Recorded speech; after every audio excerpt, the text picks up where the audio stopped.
Thank you. We start our county board meetings with public comment period. And so if there are folks in the audience who would like to share some thoughts with us, would you please step forward to the microphone and tell us your name and address and then share your whatever it is you have to say. And please try to limit your comments to 2 minutes.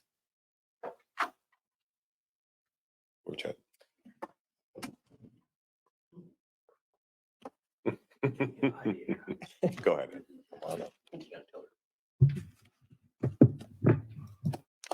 Hello, good morning. Good morning. My name is Ann Olson, and I'm with an organization called the Animal Folks. We represent numerous residents in Winona County, as well as every county throughout Minnesota. We see that dog breeding facilities will be discussed at the committee of the board today. So I'm really here to say thank you. Thank you for not forgetting about this issue. Thank you for being willing to discuss it. Over the years, we and residents, as you know, have presented considerable data to the board about this issue. Scientific data that shows the harm to the adult dogs and the puppies. Also, expert witnesses talking about the failure of the USDA and state agency. Advocates too, here, residents have testified numerous times over the years, have put out 200-yard signs in opposition of puppy mills, and we've submitted over 900 petitions in support of action against these facilities, which is really to ban future permits for these facilities. So we ask that during your discussion, you place this issue on the county board agenda for a vote to ban future permits of these facilities. And again, thank you. Thank you for not giving up on this issue. If there's anyone else in the audience, please step forward.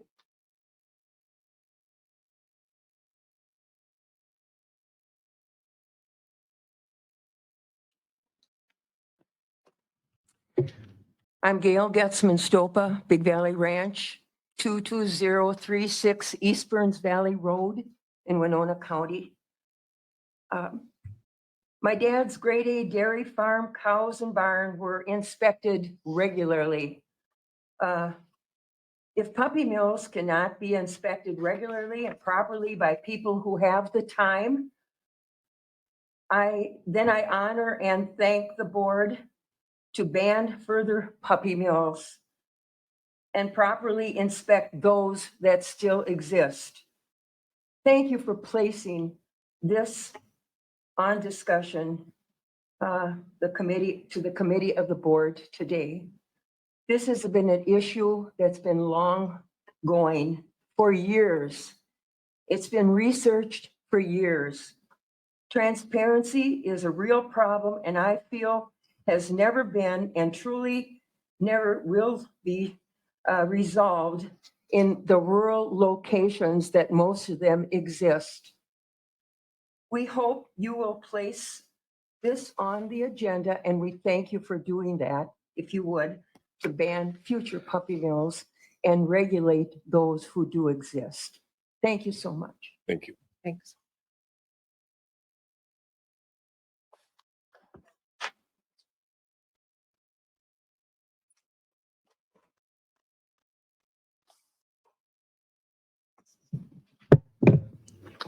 Hi, I'm Alita Johnson, and my address is 104 Main Street, Winona, Minnesota.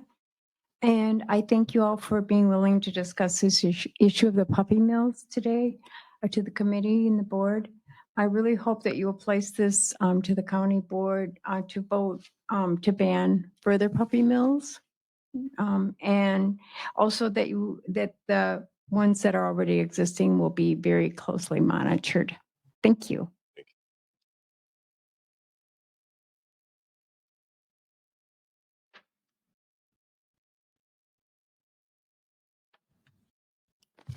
My name is Rita Jessen. I live at 269 East 4th Street. I'm here today with the group, and we're supported by the animal folks. We want to thank you for putting this discussion of dog breeding facilities on the committee of the board. And just thank you for not forgetting about this issue. It is a very important issue here in our county, well, here in the United States. An animal, as a dog, is a domestic animal and should be treated like that. When you take an animal into your care, you have the responsibility to care for that dog as you would if that dog was your pet. And with these facilities, that does not happen. So I would like very much that you take this in consideration, that here in Winona, we treat our animals with care and love. I think about the Saturday morning program called Lucky Dog. And I think about it every Saturday I watch it. And I think about my grand dogs, I call them. They're lucky dogs. I have a 15-year-old dog that I'm going to be watching pretty soon. And he's at the end of his life. And I think of the care that we give that dog and the love that he brought us. And I just think every dog needs to be a lucky dog. Thank you. It is also possible for folks who are participating over the internet to share thoughts in the public comment period. So if there is anyone online, please unmute yourself and get our attention.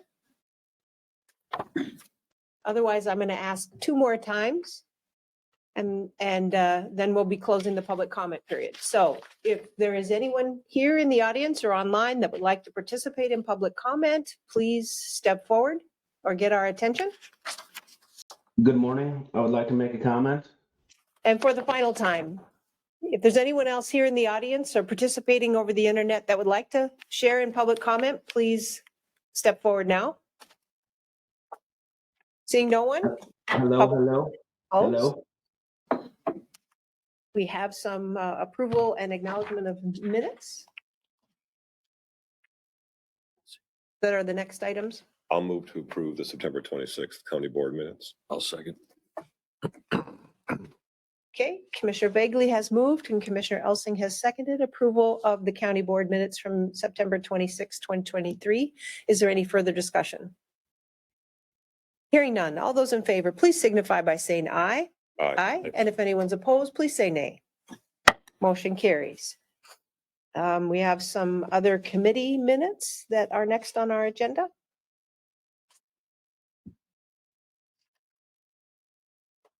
I'll move to approve receipt of the 2 different committee minutes. Second. Okay, Commissioner Bagley has moved, Commissioner Olson has seconded acknowledgement to receive the approved committee minutes of the Board of Adjustment and the Planning Commission, both from August 17th of 2023. Is there any further discussion? Hearing none, all those in favor, please signify by saying aye. Aye. And if anyone's opposed, please say nay.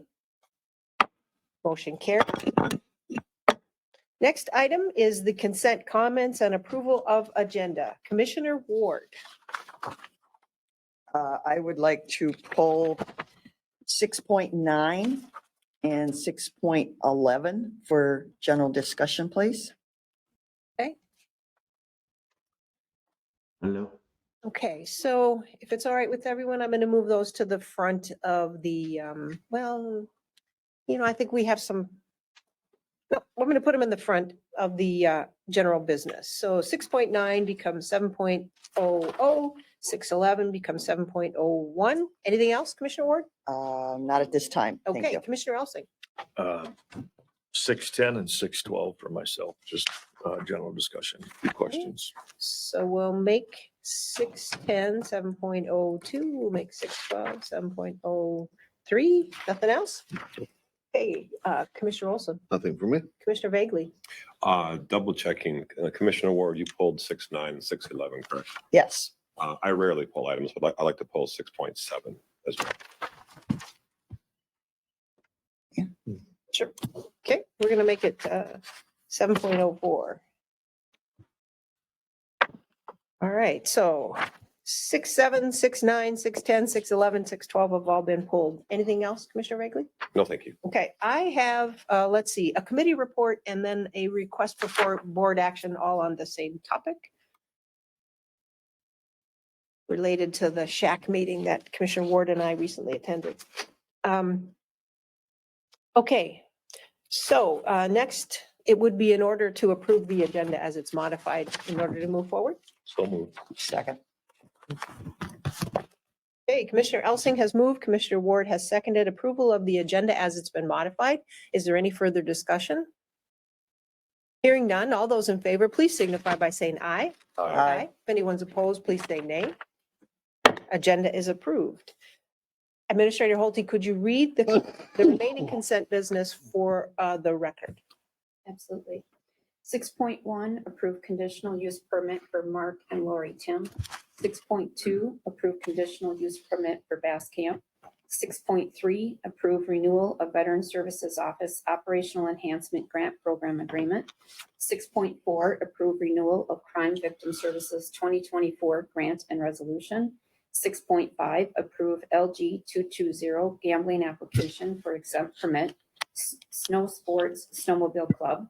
6.6, approve LG 220 gambling application for exempt permit, Bluff Country Chapter of Minnesota Deer Hunters Association. 6.8, approve renewal of grant and business associate agreements with Project Find for information and referral advocacy and interpreter services. 6.13, approve Section 125 plan, and 6.14, confirm payment of disbursements. That is our consent business.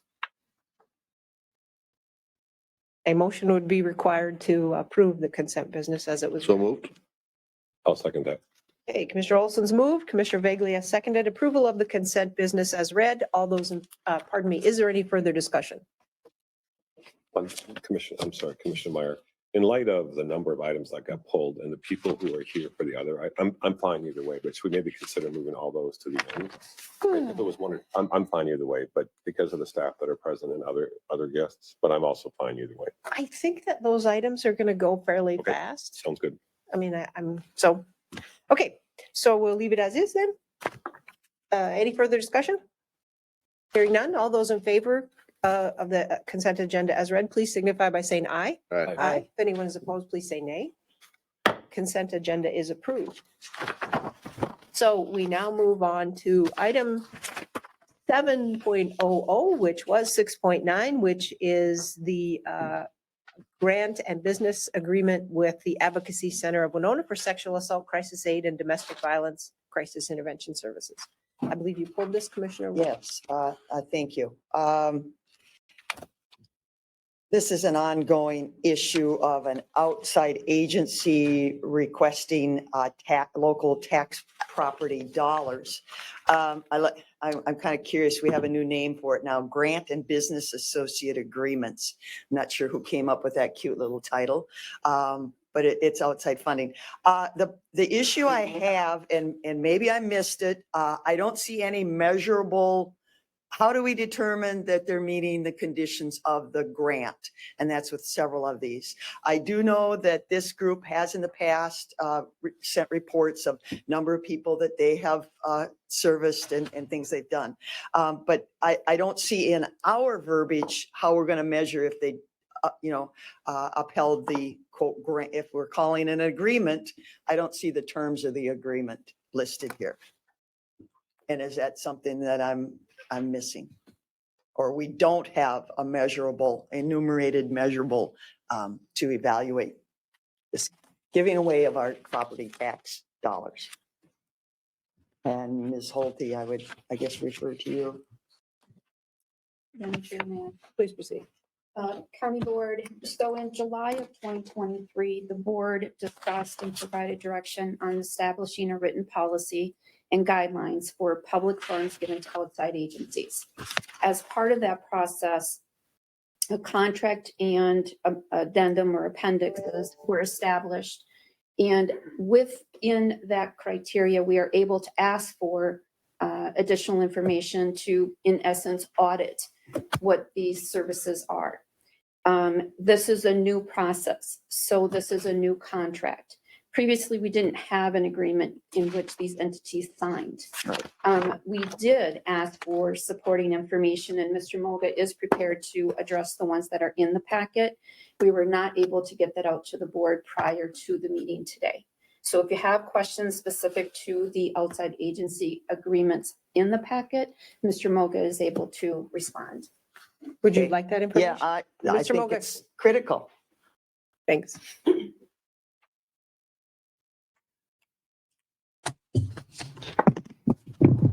Like Ms. Holtz said, we do actually have this information ready. It's in an email.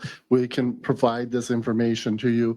I also have staff working on the ones that we think are coming up in the future, so we'll have that available for you before you see these. The one that you're talking about, the Advocacy Center, what they're stating in the request for funds that they're asking for is that they said that this would be to operate a 24/7 crisis line for sexual assault and domestic violence. Trained staff called outside of regular work hours, 8:30. The regular work hours are 8:30 to 4:30. This includes Thanksgiving, Christmas, and all of their holiday staff responding to persons in ER, law enforcement, and more. And it says if they didn't get this funding, then they'd have to, valuable resources will be diverted from other programs and operations to maintain survivor center advocacy must be available outside regular office hours. So I know in the past we have seen their 990s. I have anyway. I've printed them off and but I don't remember the numbers. I want to say that it like 1,500 people served a year, victims of, do you have those numbers? They actually, in their previous year, they actually said that they had 1,556 hours included of services that they provided. But they didn't talk about the number of victims that they had served. 'Cause I think they have had that in their 990s. Not on the document that I have here. So this is, they need an additional $15,000? No, This is. This what? is the 50,000. This is the 15,000. And so it's to fund a 24-hour helpline locally here in Winona County. Yep. And we have no idea how many people actually have called us in the past. No, I just don't know the numbers. We've seen them in the past. Yeah, we've seen those. I numbers. don't So know. what is the benefit to this versus calling a state, a federal? I mean, there's a lot of different helplines out there. What's the justification of having one here if you don't know the person on the other end of the telephone? Does anybody know? They provide victim services for people who've been raped or are victims of domestic violence. Yeah. And they are the only provider inside the county. I don't know That's that what I'm there asking, is, inside I don't the know that county there is, versus- yeah. Oh, there's 100 different sexual hotlines out. You know, you go right online and they'll list them all out, federal and state.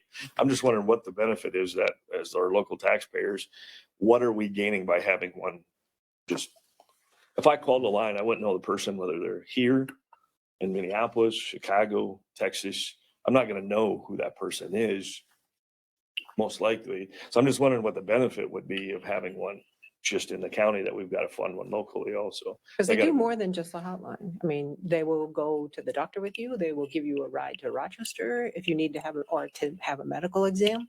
And they also provide safe housing. Maybe I misunderstood. That's why I asked the question. It was to fund a hotline is what I heard. So, That's, the one thing that they have in this letter, but they do provide other services. okay, so it's outside of just funding a hotline. Is that correct? I believe so. It's a gray area, Okay. You give them money, where does it go? I'm just trying to Accountability got up to is, speed. I would think it'd accountability is be, a little to me, it questionable. would be a little bit, if it was just to fund a hotline, I think it's a little bit maybe Yeah. redundant we have a lot of federal dollars. that The go- one thing that in our policy that we wrote back in July, I think we have, there was some language in there about providing documentation of what the expenses were for when they're asking for reimbursement. I think at one time we discussed in this whole application, I don't know if it ever got in there, is there a specific statute and state law that mandates this service? Did we put that in our application? No. I know we referenced it several times, but this is not a mandated service. This Any- this any would be state like, statute. this would not be a mandated service. It would be something that would probably be an enhancement for human services area. And maybe also the victim services area. And I don't expect you to defend them. You're No. just, Yeah. you're just, I'm just you're trying the to- man with the information. So don't feel that you have to defend the organization. That's not your And my role. questions are not designed to take away any critical aid that's needed. I just question the redundancy of doing something we're already probably paying out of our pocket for state and federal dollars. And then here we come in with another option, which I don't know if it's necessary. But if there's other things that are tied to it, but what I hear is that it's just simply for a hotline. I got a pretty hard time for that. So. And I'm just reading the document that Yeah, I they know, have. Yeah. yeah, I understand that 100%, but that's all we have to go off of too. Mhm. So. Mr. Olson? I think, we've discussed this at length before.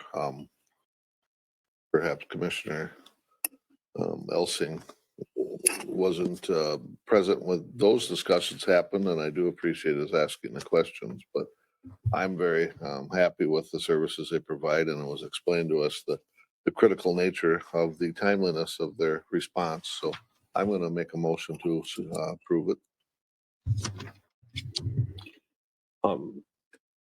I'll second it, and I'd like to make an offer a possible friendly amendment. But I'll second the motion. The friendly amendment is to not only move to approve, and of course, you as the mover would need to approve of this, but I would also like to not just approve the 15,760 because this is provides such an important service to some of the most. This is a powerful service this is definitely, even if it's not mandated, it's incredibly valuable. This is the beginning of what I would like to suggest for not all, but some outside agencies in light of flat funding for at least 3 years, how going back to, and sometimes more. I'd like in the inflation, these are our partners. They augment us. Now, I know sometimes it's hard to prove it, but if anyone ever wants to visit with Advocacy Center or any of these other organizations, they would love to have county commissioners learn more about the services they provide. My friendly amendment would be to increase the funding by 5%. A 5% increase in light of inflation, in light of increased demand on all kinds of social service needs. Outside, in terms of this helps us in terms of child protective services, social services, the law enforcement center. And I know it's hard to always prove direct savings from prevention, from building the fences at the top of the cliff versus the hospitals at the bottom. But I think 5% is long overdue considering how long this funding has been kept flat over time. And from someone, I work with a lot of nonprofits. I think the same thing goes for the Fair Board. There's not a lot of extra money sloshing around any of these nonprofits. If they're allotted more funds, a 5% increase would be something like, I think, $788, if my math is right. 5% of 15,760. I think if I'm wrong, correct me on that, but I'd like the friendly amendment to bump it up to a 5% increase. People okay with that, Commissioner Olson? Well, before I would accept that, I got a question. Is this same funding as last year? This is same funding as last year. This is their request, not what we're telling them. This is the request was same funding. Then I'm going to stick with my motion. Just give them what they want. The reason that I think many of these outside agencies have the same amount is they've been told not to ask for more money, or directly or indirectly, that they've been told not to ask for more. If you talk to them privately, they also, I'll just stop there. Okay, so Commissioner Olson has moved that we go ahead and approve the grant and business agreement with the Advocacy Center, and Commissioner Vegley has seconded it. And Commissioner Vegley further made an amending motion that we increase it by 5%. That was not accepted, so the motion is, So you withdraw? yes. Well, don't we have to vote on it? I think we have Well, to it vote didn't on have the a second. original. Yeah, we do have to, yeah. No, The amendment, does not yet have a second. okay. However, I would second it for the discussion of it, but if you are withdrawing it, then never mind. Okay, so is there further discussion on the approval of this agreement? Commissioner Ward? It's not that these organizations don't do good things, but and it's not that I can go out and work harder and get more money for the county to spend. I take money from taxpayers, I send them a bill, They have no discretionary if they want to pay it or not, or they want to pay half of it, or they, there is no discretion there. We send the bill, we collect. These groups do good work, but again, I really don't feel it says anywhere in a statute, in a constitution, or anything that says I'm supposed to do this with property tax dollars. It just has always been a rub for me. And again, if it's philanthropic giving that they need to go to, then that's what they need to go to. If that's the kind, it is a private, it's a 501(c) or and they know that when they organize these groups, that it's not supposed to be government funded. It's supposed to be, that they come up with, I hate to say, creative ways to do their mission. So it just is always been a rub. So I have to stick to my principles that I can't support giving property tax dollars to a separate organization that isn't mandatory and statutorily required to do. They can do good work. And maybe if they came and asked me for money, I'd give them personal money, but I don't think it's right for property tax dollars. Is there any? Or the department that feels they benefit greatly from this figures it out in their budget. Where can they trim and come up with the, this money if they feel it's a value added service, figure it out in their budget. Thank you. Further discussion? Hearing none. All those in favor of moving forward and giving approval to this agreement signify by saying aye. Aye. Aye. Aye. Anyone opposed, please say nay. Nay. Okay, motion carries. Item 701 was used to be item 611, which was the approve the renewal of grant and business associate agreements with Big Brothers Big Sisters for social and recreational services. I believe you pulled that, Commissioner Ward. Yeah, and it's the same. I don't know that, and maybe Pat has that information for us. I don't have any information as to what, it's been a little questionable in the past. And then again, we changed our process. I think we did a good job by changing our process to have people request funds. But do you have any documentation? What have they done for us lately? I guess is my comment. They're talking that they're doing mentoring program to risk at youth in Winona County. And all they have just is this one sheet that they provided. So they're providing mentoring services for Winona County. And is anybody familiar with where they do this? How many children they've served? What groups they work with? Commissioner Bagley? I don't have the numbers, but again, this is an organization that would love to talk with county commissioners about what they do. These mentoring services they work directly with kids and families. In some cases, not always, these are kids that are, quote, circling the drain, that unless they are provided more support services, they will enter the Child Protective Service system, which is not cheap. They will or possibly enter the social work or legal system. This is another example of why I think it's penny wise and pound foolish to bicker over pennies on the dollar in terms of this. So I'm going to make a motion to increase the funding by 5% on a $15,000 request. That would be $750. Again, this is one that's been at least flat for at least 3 years, if not longer. The records I have go back 3 years, but I think it's been possibly longer as well. So I'd like to make a motion to increase it by $750. I'll second that. Commissioner Vagley has moved and Commissioner Meyer has seconded approval of this agreement with a 5% increase. Is there discussion? Commissioner Ward. And again, a year or two ago, I think they did come and present, and it was, as I remember the conversation, it was questionable. They didn't, at that time, they were working on a presence in Winona County. I don't think they had any staff or anything. They were all based out of, as I remember, La Crosse. Now, do they have staff? Do they have a list of clients? I don't need to know names, but I need to know numbers and such. What do they do? Again, what are they doing for us? I don't know. And obviously by their application, they haven't felt the need to tell us. And until they tell us what they're doing, how many kids they're serving, their families and such, I mean, seriously, to give them more money for who knows what, that's not within my realm. No. Commissioner Elsie. So we said on the SWCD board, we did the exact same thing. We took a list of all the people we were handing money to. And I said, tell me what you're doing. Don't just keep sending us applications and we blindly write you checks. This isn't about, to me, this isn't about Big Brothers. This is, I love the program. That's for sure. But again, we go back to private funding versus if I went out to all my constituents and said, everybody get the hat out and everybody chip in. How many people are even going to be aware of what that program is to even know what they're contributing it is when I just wrote out my $22,000 worth of second quarter taxes a couple days ago and sent them in. A portion of that goes to these programs, whether I like it or not. And so at the end of the day, you know, we look at these things and we say, when we're under taxpayer funded scenarios, there has to be a lot of justification if we're handing it out to private organizations. And we did the exact same thing with the SWCD. We went through and we eliminated a bunch of the people we were just blindly handing it to because we just found out they were just taking money. If we're going to hand it to them, why wouldn't they take it?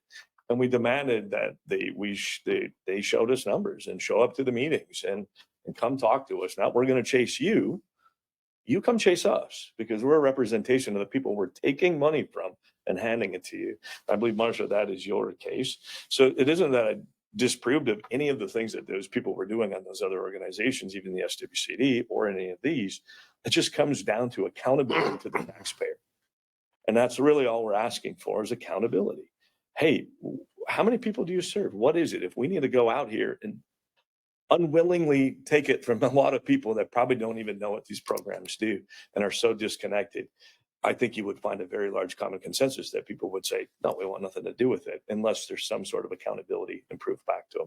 So I think it's a very simple concept of just challenging these people that we're giving taxpayer money to and holding them exceptionally accountable if they're going to do this. Commissioner Bailey. Very valid points. I'll speak from my first 8 years on the board. They came a couple times and spoke. They would love to come and speak in front of the board. We can also, as individuals, if we have questions about what they do, go visit them for a longer, more in-depth conversation. But if people are sincerely interested in hearing the information and it might actually sway them on any decision, I think we can invite any or all of these outside agencies. It's also, I think, incumbent upon us to do some of our homework ahead of time and talk with these people or meet with them, et cetera, if you're not familiar with them. But I'm 100% okay. I think they would also like to come and present to the board. We could do that at any point. Commissioner Olson. And then you, Commissioner Elsing. With the proposed increase, we've set our preliminary levy, and I know this is pennies, but on the grand scheme of things, how do you absorb that if we've already set our preliminary levy? Is that to me or to Ms. Holding?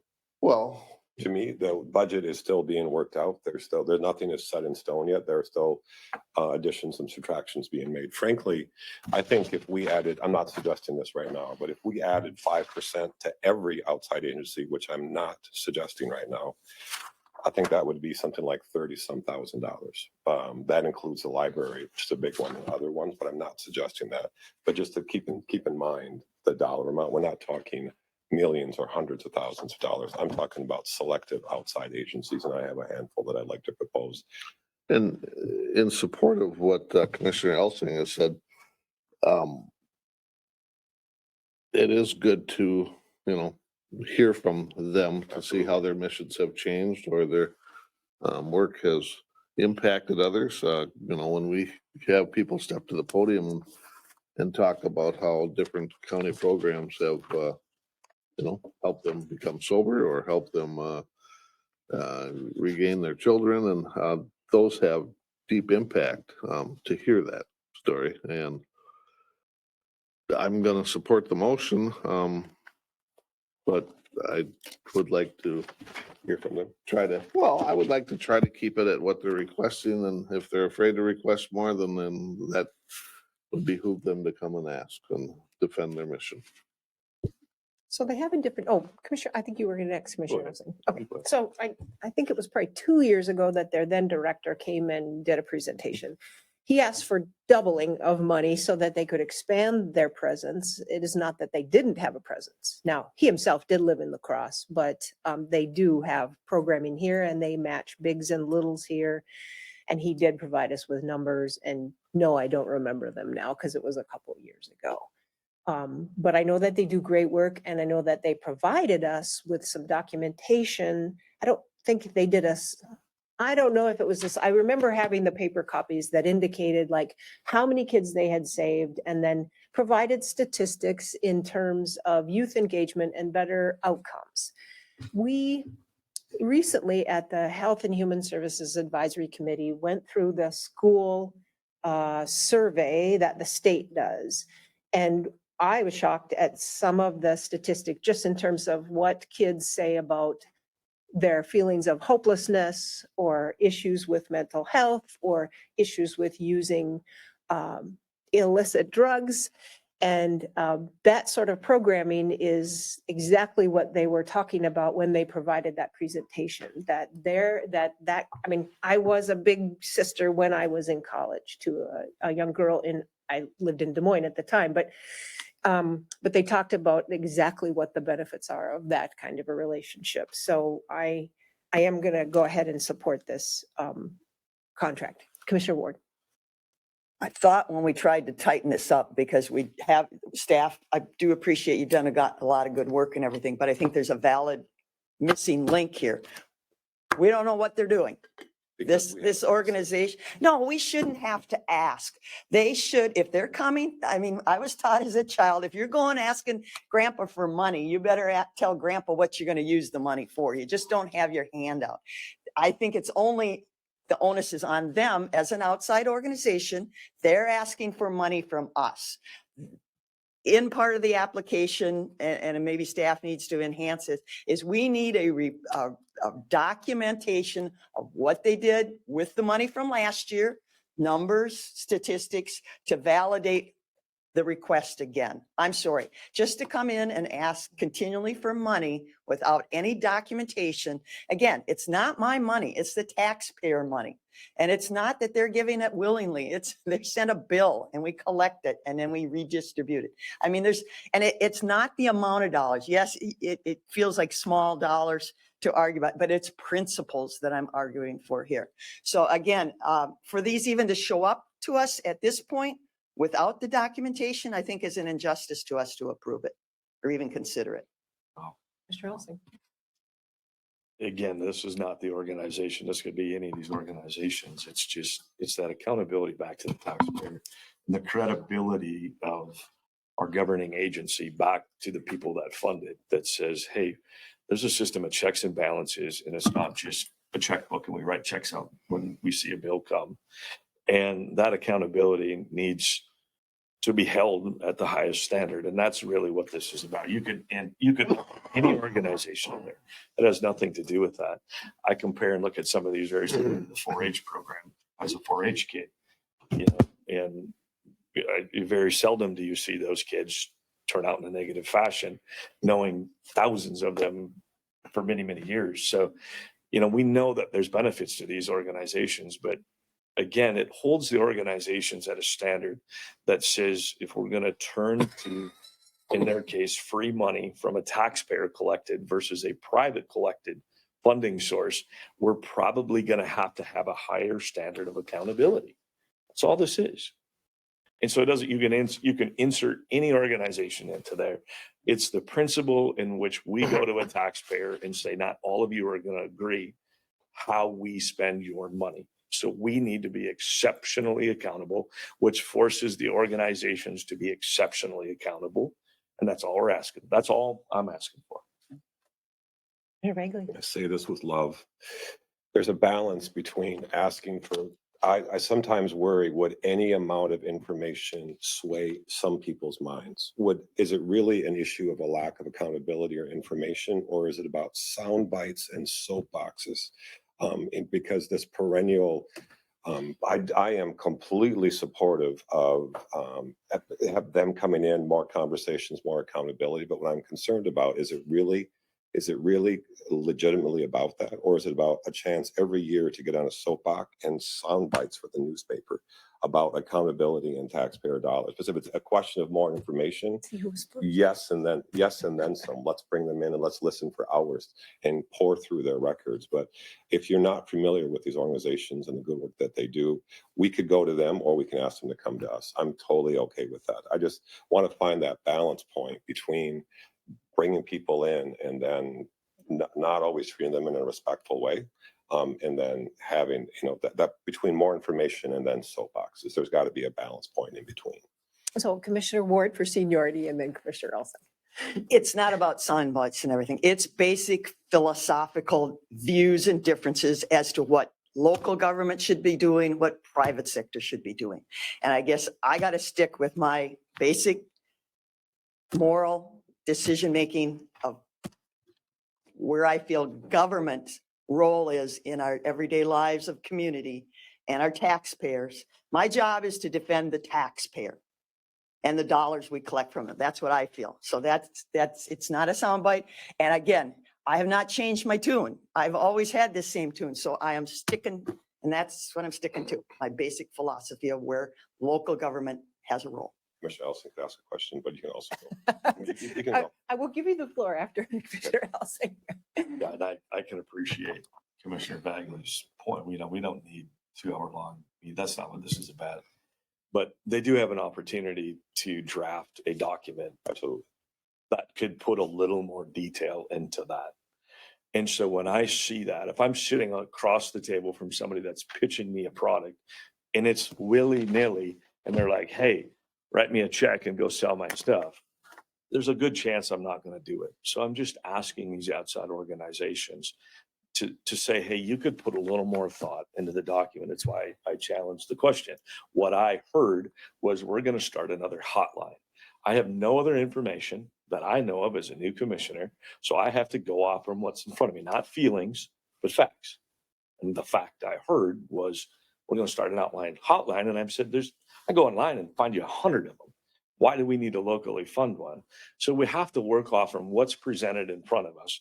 Not I think, or I was, or it is. It's what it is today and what they've done. And so when outside organizations get complacent, when companies get complacent and they just expect the sale or they expect the money, that's typically when you begin to question things. So this isn't about some big presentation. It's just you've got an opportunity to put a flashcard in front of us. And if that flashcard isn't very flashy, you should be called to question what you're actually doing. And so, no, I don't want this in all these presentations to prove their point, but they could do a better job. That is my point. And by putting opposition to that is the only thing that we can do to, in essence, force their hand to do it. Right? If we just continue to do it, they're going to continue to do that. I mean, that's status quo now, and we have to change that. We have to challenge the status quo. And that's to me what it's about. So you've got a question. Commissioner Ward, would any amount of information possibly sway you on this? Because you have remained remarkably consistent for 20 years that I've known you on these issues. In terms of outside agencies, have you changed your mind on any outside agency? Probably not, but with more information, it can be justified to a constituent that asks, what are you doing with my money? You would be open. I don't know. I don't know what, if somebody today came up to the street and asked me, well, what's Big Brothers and Sisters done for Winona County this year?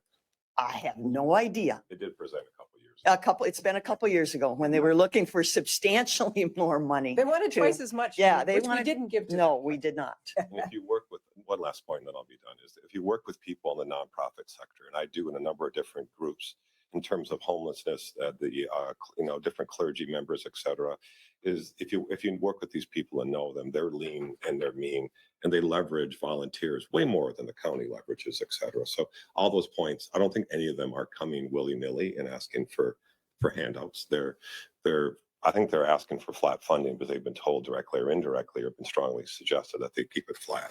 But it's been that way for 2 or 3 years. So I'll be done then. Further discussion.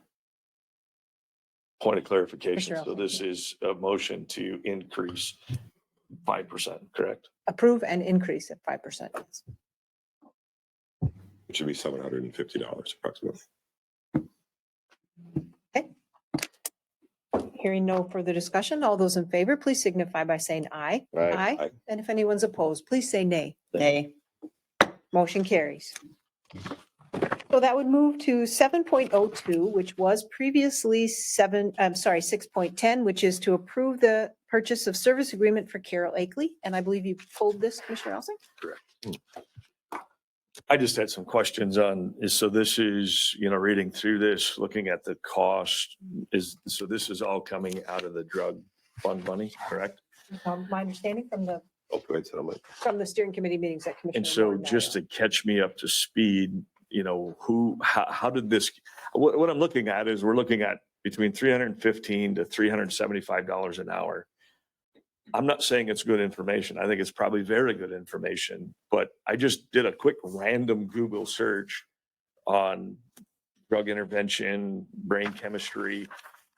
And within 30 seconds, I had more information than I could read in 4 days. So I'm just curious, again, we're getting this money. It's great that we're getting this money, but I would rather see this, you know, and I realize the community outreach and we're paying another person, I believe, $3,900 to figure out what to do with the money. But again, here's a $10,000 expense. It's not big money, but I still pick up pennies. I'm just trying to understand. I like education over regulation. I believe in education, but I'm just trying to understand, how did we get to paying somebody $375 an hour to go around and find information I can find in 30 seconds on Google? I'm very, very curious. My understanding from and if there's somebody from HHS, but otherwise Administrator Holte. So at the opioid steering committee meetings, this is a thing that our prior director, Karen Sanis, brought to the group because she had heard this speaker before. So this is an individual who I understand is an expert in how use of drugs changes, especially juvenile brain chemistry. And so you can see that the events are all being held at the schools. And so this is in partnership with the schools, and it's really for kids to help them have a better understanding of what the potential of using drugs, what consequences that has to them. Can I just interject one question in Yeah. there, Commissioner? So she's going to present to all the classes in the schools, or this is an outside, come at 6 o'clock if you want to No. attend? No, it's for the students. And So so she's all the partnering, students are gonna yeah, be she's there. partnering Okay. with the schools. And I don't know the exact details of the forums. And Administrator Holte, do you have that information? I didn't. Doesn't outline that. Does not outline Those are that. the 3 high schools, right? Lewiston, Yeah. St. Charles, and Winona Senior Yeah. High School. Right, but it says students, somewhere it says like 3 parents. And so again, are we presenting I think there's some information? forums outside of school hours too, right? Like I think she's working the whole day when she's here. She has a half day and a 3/4, or half day and a full day rate. And I just began to say, okay, again, we're getting this money. It's a great thing, but And I would rather see it go help somebody with a problem, you know, and I do like the This is educational piece. preventative. This is like geared at prevention, And I do especially for appreciate the kids. Yeah. preventative. I'm just saying I can get this information in 30 seconds. You know, the old fascinating interweb is a pretty neat thing. So, you know, so I'm just trying to Okay. question the. Do you have efficacy. something to help clarify, Administrator? Yeah. Just a point of clarification, the intent of proposing this is to try and reach the children. Yep. This type of information is not atypical of which juveniles go out and research. Okay. If I might ask a question, can Go I to sneak in that. there? So that is exactly was my question. Is this being presented to the students? Or is this, because if we do this, the kids aren't going to come. You might get 1 or 2. You know, and an adult's going to do their own research. But if it's going to the kids and it's going to be presented in school, which it didn't clearly state that when I read that whole Doesn't. spiel, that's a different story. Because now they actually can benefit from this information, which looks at the cost per person and makes it a lot more justifiable. So. Is there anything further you'd like to share, Administrator Holter? And then I will Yeah. give the floor to Commissioner Ward. And then after that, Commissioner Vegley. I wanted to Okay, Commissioner Ward. Okay, so education is good, absolutely. But do we know this person? What kind of information is she giving to students? And do the parents of the students know that these children are going to receive this presentation? It's kind of like the other social issues within our communities. I mean, do we know? I mean, some parents might not want their kids to understand, to hear and see this. I don't know. And what grades? It says high school, but some of the is high school considered 9 through 12? And we know their brains don't develop till they're 25. So again, what kind of information are we giving them? I don't know. I don't know this person, and I apologize. I haven't met all the opioid meetings. But So at the end of that contract, there's a list of like 8 objectives. what page are you on? Are you on something? 142. Commissioner Begley, 142? Are you, I Yeah. want to cut you off. No, no, No. go ahead, Commissioner Ward, you want to keep on? No, go ahead. Yeah. I mean, And then there's a lot of also, unknowns. Here is her curriculum vitae. So her resume is also attached. Yeah, the resumes. Yeah. Yeah, and that's on page Objectives. 143. Mhm. Commissioner, well, I think Commissioner Begley wanted the I'd floor, like but to then make a- Administrator Holt. This doesn't mean to end discussion, but just, I'd like to make a motion to approve the purchase service agreement with CARE, item 6.10. Second. We can have more conversation then, but Okay, Commissioner Begley's moved, Commissioner Olson has seconded approval of this service agreement. Further discussion. No, wait, now, let's see. that's it. Yeah, okay. Just a motion. Administrator Holt wanted to say something, and then it would be you, Commissioner Olson. I just wanted to clarify that I am not aware of whether or not the schools have notified parents. I do not possess that information. I would think that's I their, do know that proper communication would occur. I just can't answer the question right now. yeah, and that would be up to the schools, I think. Please proceed. So that actually, Marcia's comment piggybacked on the second thing that I had was, first of all, is this being distributed at school or is it an after-school program? And I just questioned the attendance if it was after school. I like the fact that it is in school, but then the second thing is clearly as a government entity, we are funding something that can go into a district that every district now has to vet out. And just that clear communication of exactly where Commissioner Ward was going is that the message received might not always be the message intended. And, to be careful with that. So we have to, work closely with, and I think in due diligence, we just have to bring that up. So at least it was considered at the county board level before it went, that it was noted that, hey, there was discussion as to what is on that agenda and what's going to be presented. So I like what's happening here. I agree with it as long as it's doing this. And I guess we're gonna have to trust, Marcia, that our school board's vetted out. Well, I don't know if I have that trust. I mean, I've had things happen in school districts in the past that have been somewhat questionable. So it says this is addiction and trauma. And again, I'm not a social scientist or anything, but aren't those two, are they that related? And then, this catches my attention, describe the gender differences in the experience of trauma. Well, are we talking about drugs trauma or sexual abuse trauma and again, are they covering this in a 2-hour capsulated, someone gets up in the front of the school with a microphone and talks to these kids? I don't know what we're setting ourselves up for here. I have no idea. I think that in many cases, if you have a friend or a caregiver who is addicted or alcoholic, that it then does cause trauma. And so my guess is that is part of what is being described there. But this is opioid settlement dollars, not trauma-centered dollars. True, and- but and- the point being that there is trauma to the people around an individual who is an addict and potentially to the addict themselves. I don't want to pretend that I know exactly how it will go or if it will be great or otherwise, but I do know that there are other safeguards in place. School boards, superintendents, principals, and counselors.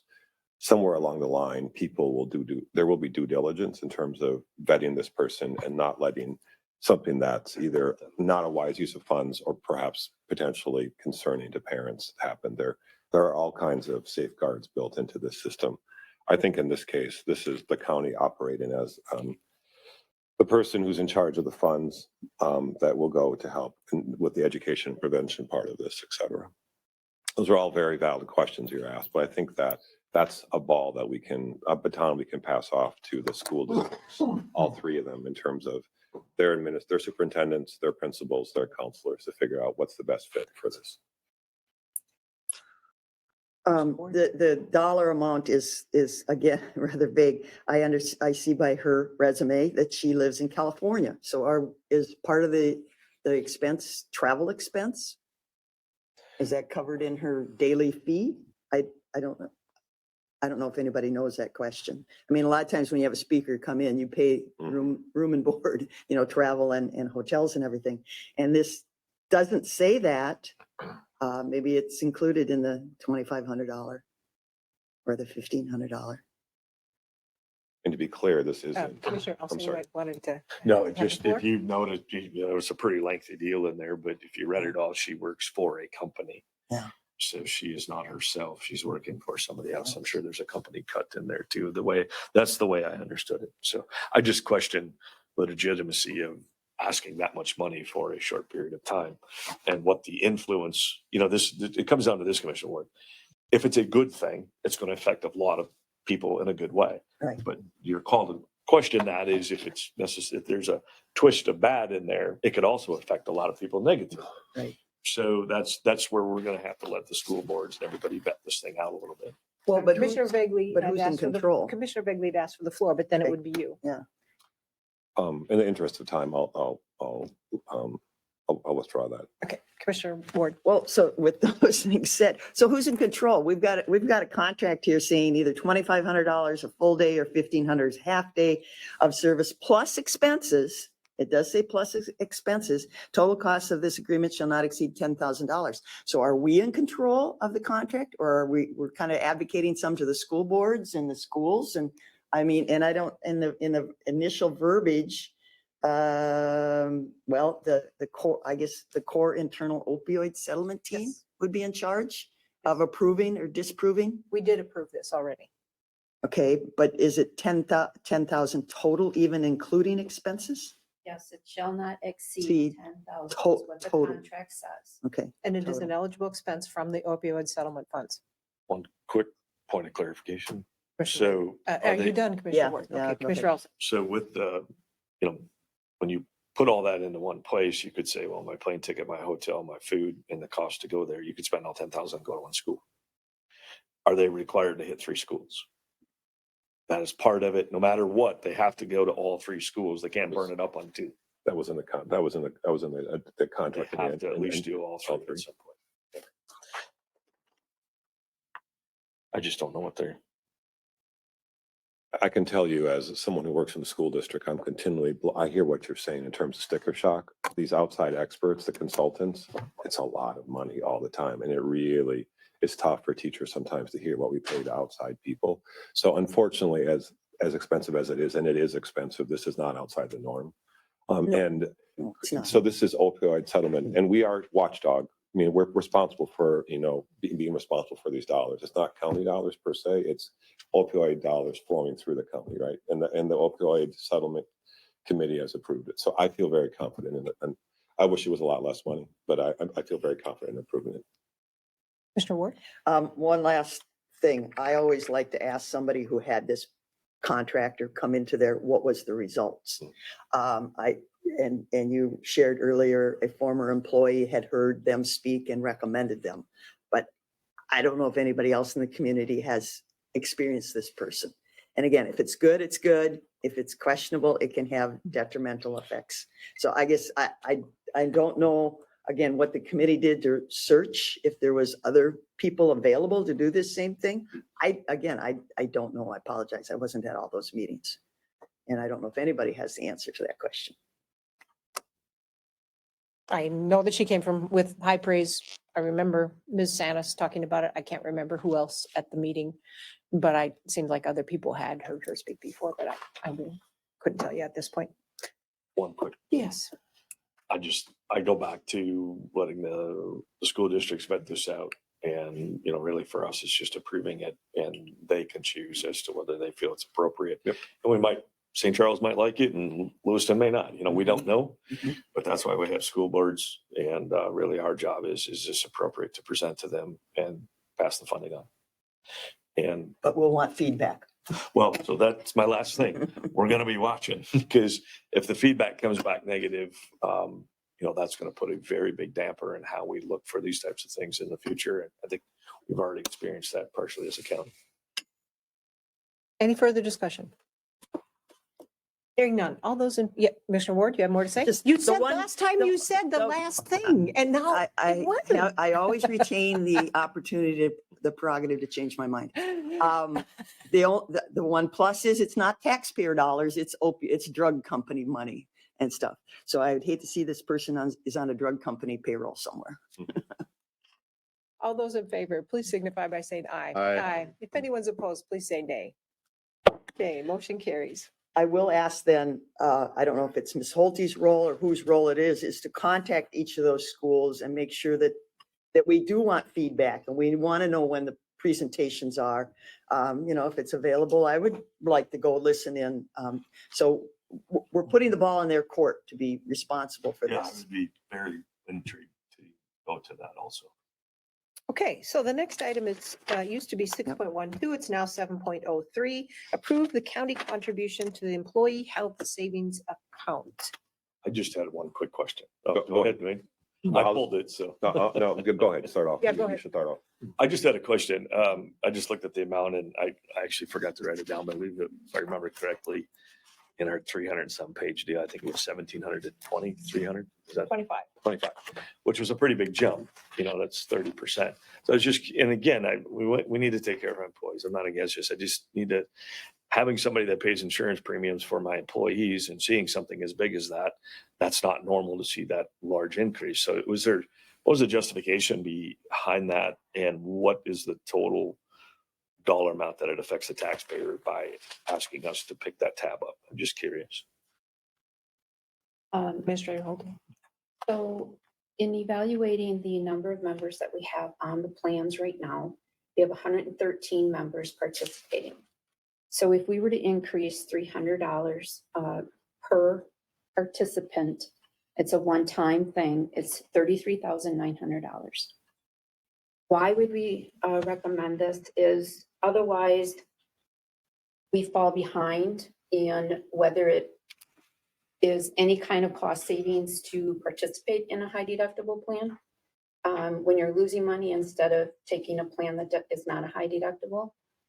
So we did the calculations and in order for it to be a benefit, we needed to increase it. So you said it's a one-time thing? Once a Well, year. Once a annually. year. Okay, I was going to say, but it's ongoing.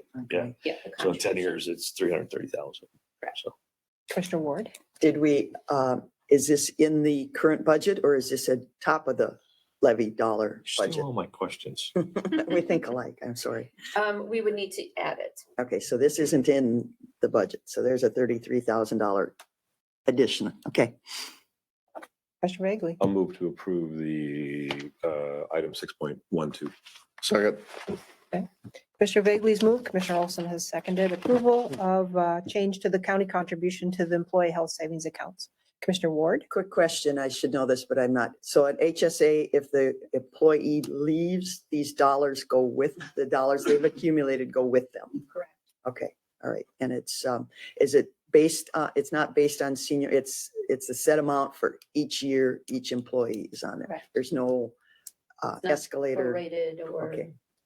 based on seniority, nothing like that. I will say that we've had a couple of meetings with Administrator Holte about the difficulty of recruiting employees, in which she has asked us for ideas because we really, in order to have staff, we have to be competitive. And this is one of those items that's a relatively low-cost item, but helps us to keep and retain staff, which is important. Commissioner Ward. Having sit on a lot of different committees, I don't know if that statement is true. The new employee today is what are you doing for me today? They don't, unfortunately, they don't look long-term, unfortunately. That's a very broad general statement in the new generation of worker. I hope it is. And I think for some people it is a valuable tool, but I don't know that that's going to bring people in the door to want to work here. Let's hope it helps. Thank you. Any further discussion? Thank you for it was general questions. So. Hearing none, all those in, Commissioner Vagley has moved, Commissioner Olson has seconded the approval of this motion. All those in favor, please signify by saying aye. Aye. Aye. And if anyone's opposed, please say nay. Motion carries. Okay, item 6.7 is the next item, and it's now really renumbered as 7.04. Approve renewal of grant and business associate agreement with Winona Volunteer Services for purchase of volunteer services. Commissioner Vagley pulled this. I'll just start off with a motion and we'll see where it goes. This is another outside agency that's on the front lines of helping people. I've worked with this organization a number of times in different ways. If it's the homeless community, if it's refugees, if it's members of our own community who simply need help at certain times, et cetera, with clothing, food, et cetera. They've also been, correct me if I'm wrong, flat for at least 3 years in funding, et cetera. In light of the cost of inflation, I'd like to propose a 5% increase, which would be $1,240. 1,000 roughly. I think there's, I rounded up pennies to a dollar, et cetera. So I'd like to move that we approve the agreement and increase the amount by 5% by $1,240. I'll second it. Hey, Commissioner Vagley's moved and Commissioner Meyer has seconded approval of this with a 5% increase. Discussion? I have to ask, where are you gathering 5%? Cost of inflation, cost of living? You're stuck on this 5%. Did you get a 5% in the teacher Oh geez, teachers would love that. Teachers, I've never had a 5% raise. Google. It's, if by any of those metrics, cost of living or inflation, it would be higher than that. This has been flat for 3 years. So this is just an attempt to begin to make up for the increased costs at these operations. So it's also an attempt to find an in-between number compared to what I think we should be doing. Further discussion? Well, let's see, this is Sandra Burke's organization. Yes. She's doing an awesome job. I see construction is going. I was amazed that they tore down what I felt was an adequate building and they're totally redoing. But most of that is private entity dollars. That is true. All these organizations do a ton of fundraising. Yep, absolutely. And that's a good thing, private dollars. Mr. Elson? Yeah, private dollars are great. And, when we have these outside organizations, they have the ability to go out and leverage outside dollars. They do. Yep. And that's great. But I look at my constituents with low milk prices, questionable grain yields, small businesses hurting, inflation at record levels, rising house costs, insurance costs, and everything else. And here we are asking them to chip in some more for an outside organization that has the ability to go do this on their own. And it's just difficult for me to say, hey, you give me some more money, guys, give me some more money. And that's what makes it hard for me because they're already having a hard time. And we've got an organization that has the ability to go around and go drive to every one of those people and ask for $1 in a hat. And so it's different to me when you have these outside organizations that can be privately funded. I love the concept, but it's hard for me to go back and take taxpayer dollars potentially against their will when they're struggling already and say, here, let's continue to give more to an organization that has outside means to gain money. So on that, I just can't support the raise. Mr. Ward? I see Mr. Moga step to the podium. Do we have some numbers? Actually, Winona Volunteer Services did provide us a nice document. I'm not going to go through all of it because it's a big document. They say these funds will be used to support general operations, expenses with the food program, home delivered meals, coordinated assistance. They also said anyone needing food has access to free food anytime during the Winona Volunteer Service hours. They were funding for a one-stop shop. And then they actually have what types of services that they will be, that they provide. They have the supplemental food shelf, groceries on a go, nutrition assistance for seniors, home delivered meals, coordinated assistance, nutrition education, the clothes shop, holiday projects, volunteer management, and VITA, which is the volunteer income tax assistance. And I think they did also, one place they did when you're at the groceries on the go, they had 57 individuals receive groceries on the go. 651 households each month for the food shelf. That's 39,971 pounds of food, or roughly 61 pounds per visit. They also purchased $136,074 in food products from Channel One Food and Midtown, roughly 79% more than they spent in the previous year. So they have a nice document, and I can forward that to everyone. Commissioner Olson? I could just speak from experience when I was working at the city inspections office, when we would run into a crisis situation. They were our first call for referral for families that were in some desperate need of services. So fine organization, and they always came through, and it was great to have that number that was answered, and working with Sandra and everybody down there was great. So I'm going to support it. Commissioner Elsing? And again, this isn't a question of what they do. It's a question of using forced taxpayers' dollar to continue to fund it through property taxes. I love what they do. They just have the ability, if they want to go out and go talk to every one of my constituents and get them to donate. I will personally donate. I donate to charities like this. It's just a question of forcefully taking it from taxpayers versus willingly taking it and donating it. And that's the only thing. So it isn't, again, a question of they do awesome work, and I agree with that. But I have to stick up for my constituents and say, do they deserve a raise when all their expenses are questionable right now, what they've dealt with? Again, I just prefer not to give them a raise and keep that kind of across the board until we can build more and we can put up more infrastructure and create the revenue. Otherwise, we have an ever increasing tax base on the same amount of revenue. And if we destroy that for Winona County, a nickel at a time, $5 at a time, $1,000, $100,000 or $1 million, that doesn't make a difference. Eventually it's going to happen. And we lose one of the biggest beneficial things we have in Winona County, which is a cheaper cost of living. And I'm just actively going to try to protect that because I believe it's what's going to keep us moving forward. So a couple thoughts I wanted to share. I understand your point, Commissioner Elsing, and yours, Commissioner Ward, and perfectly valid. Also, a part of what we do is provide health and human services, and we do that on behalf of the state of Minnesota.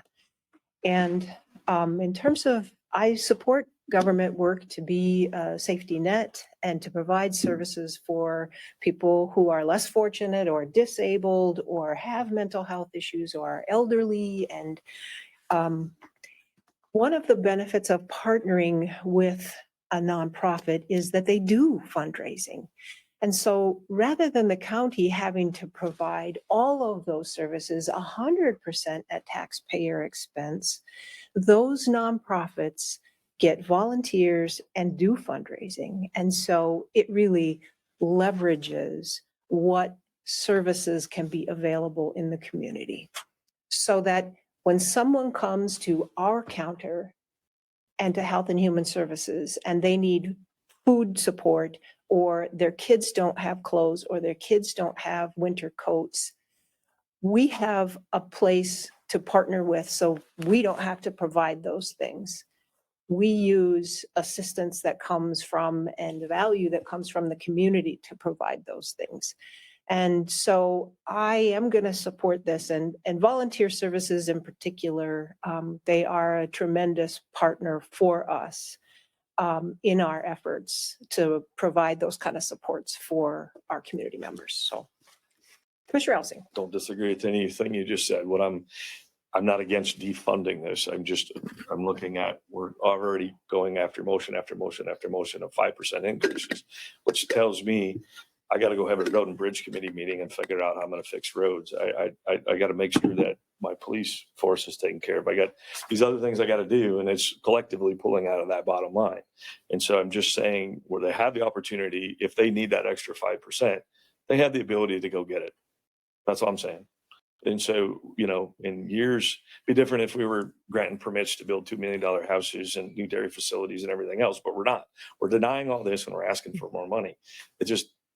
It's a question of dollars, and it's easy to go spend other people's money. That's my thing. So I'm not against the increase. I'm against the increase. I'm not against funding this because I think we need to just be careful where we put our dollars. Further discussion. Your chance, Commissioner Ward? No, you know where I stand. I do. Okay. All those in favor of approving this agreement with volunteer services for 2024 with a 5% increase, please signify by saying aye. Aye. Aye. And if you're opposed, please say nay. Nay. Motion does carry. Thanks, Mr. Moga. So we now move on to our original general business department recommendations. And item 7.1 is to receive an update from the Winona County Surveyor. Does anyone need a break before that, or can we go ahead? I'm good. We're good? Good. Go Okay, ahead. thank you. Make your Good morning, point. everybody. Make your point quick.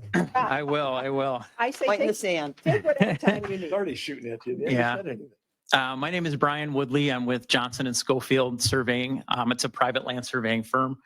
And I've been the contracted Winona County surveyor since 2016. Just to give you an idea, I started doing county surveyor work probably around 04, 05 under David Johnson, who was the Wabasha County surveyor for, I think, since 1980. When Pat Veraguth left here as full-time county surveyor, David did a small interim stint before I took over. And so that's just kind of the background. I think, Marcia, you've been here when I've been here before. That might be it for everybody, though, that I've spoken to last time. We ran into some COVID issues when we were planning to come back, and it just never materialized. So I'm here today to give you statistics and background on what I do to justify my budget. So what do I do? Okay. I have just a couple things that were in our contract that I'll just quickly outline for you. Subdivision platting. When someone divides property and in the city or in the county, it's statutory that it is checked by the county surveyor. This is just to check for accuracy, things like that. So those go through me. So any private surveyor that or a private citizen that does splitting, I check those plats just to make sure they're accurate. They're recorded forever with the recorder's office. We want to make sure that they're correct. Record maintenance and administration. The highway department, they take the lead on this.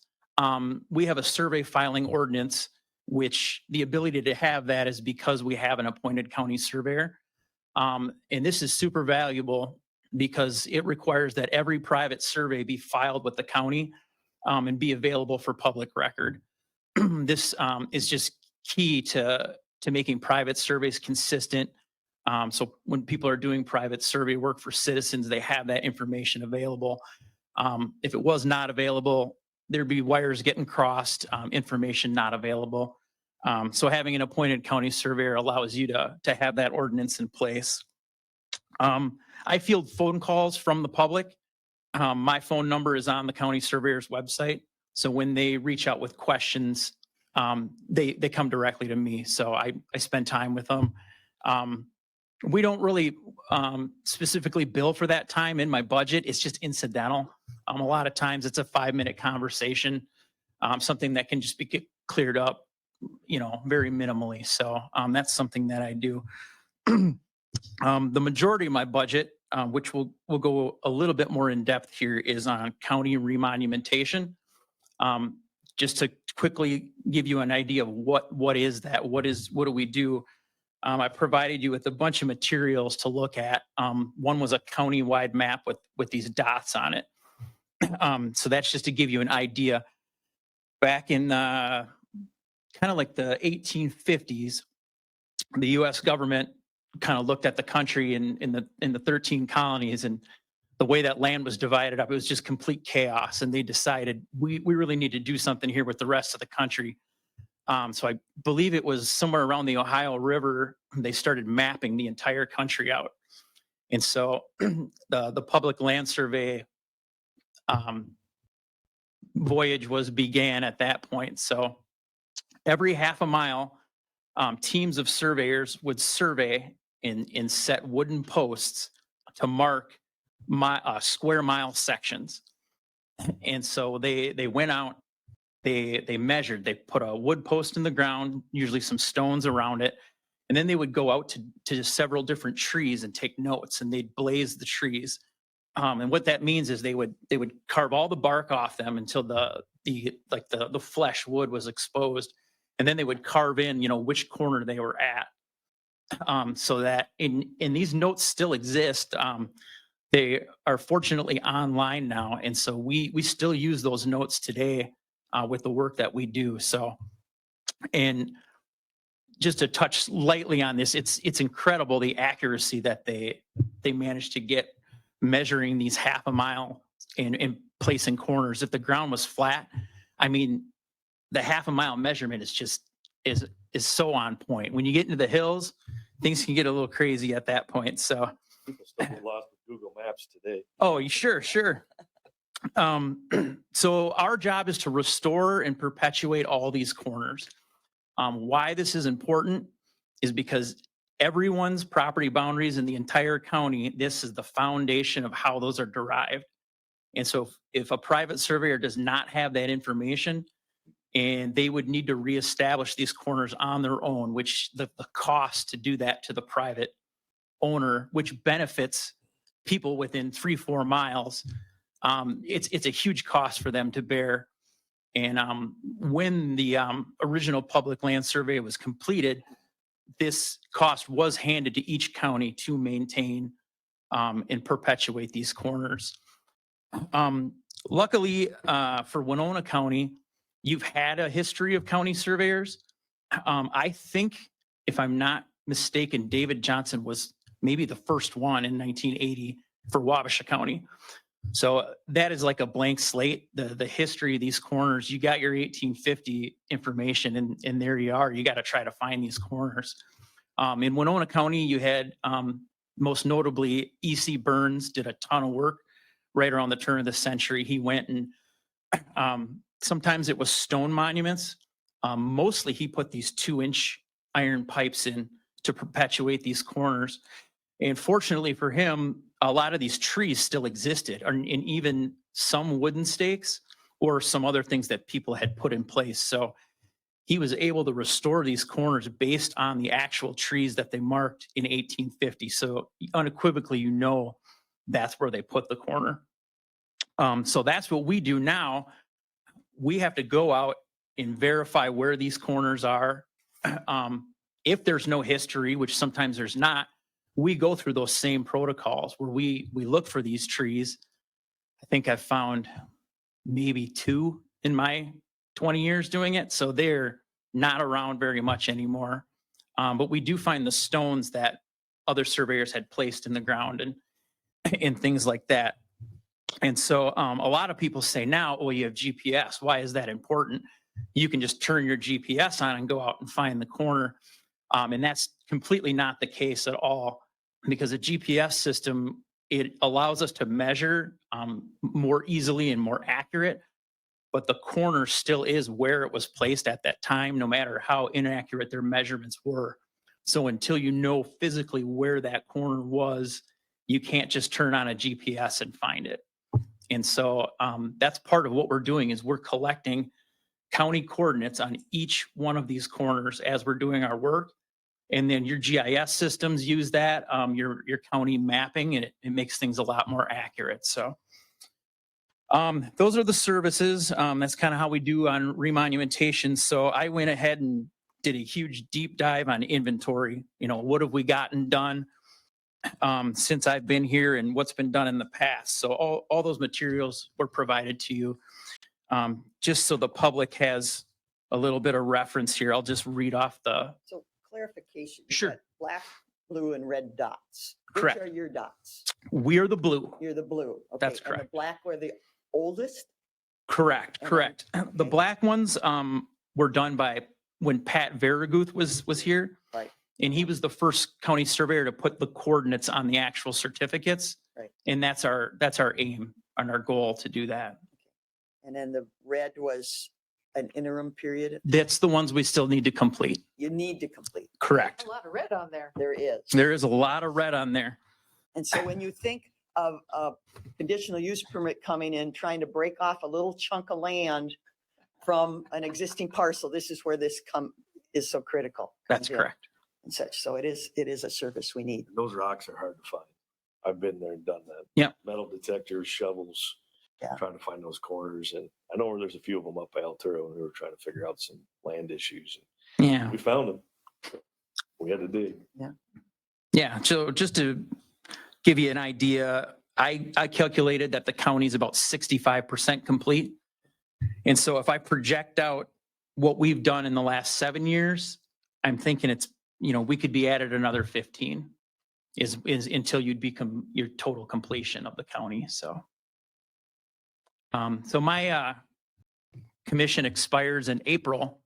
So then I'll be back. If you wish to continue another 4-year term, I'd be back at that point to be reappointed. So yeah, I'll just take any questions you have and Sure, it's nice to know where to start from. sure. I will say, if anyone's ever driven in Boston, then you know about meets and bounds, because it's like not a grid. Right. It's interesting. You could even see, I found a few of them over the years, actually, in different locations. And you can see where the old post where they'd have rocks around it. I've seen the metal pipe with metal detectors. There are a few of them out there. Yeah, the example we provided in your packet, there is a photograph of a stone that we found with a wooden post next to it. I doubt that's the original wooden post, but maybe just like Most a fence people had post. driven them in.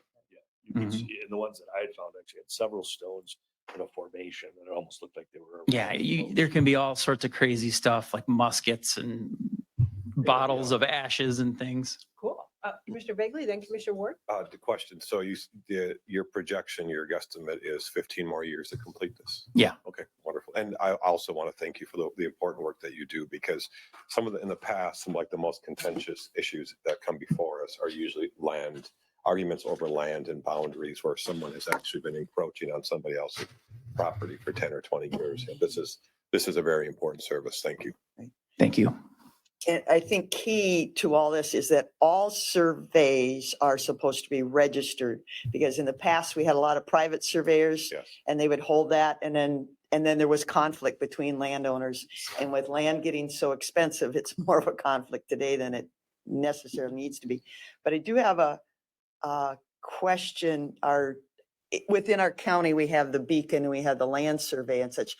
So just as a word, those aren't real accurate pictures sometimes. No, They're just kind of a general. it is. Yeah. It's a mixed bag. In areas where we do have this corner information, they can be extremely accurate.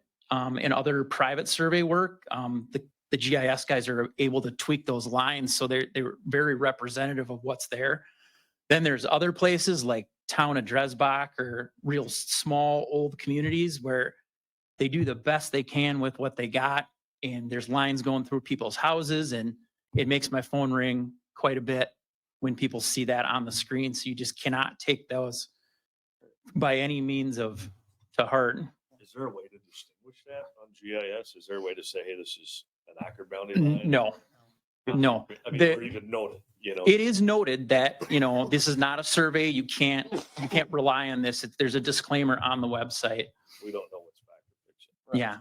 But no general rule of thumb, you cannot trust those pictures. That's part of what I dealt with in the Altera situation. Yeah. Okay. Any further questions? Thanks. All right. Thank you very much. Thank you. We don't need to take any action. I would like a 5-minute break. Okay. Right, so it's 10:28. We'll come back at 10:35. It's actually 7 minutes.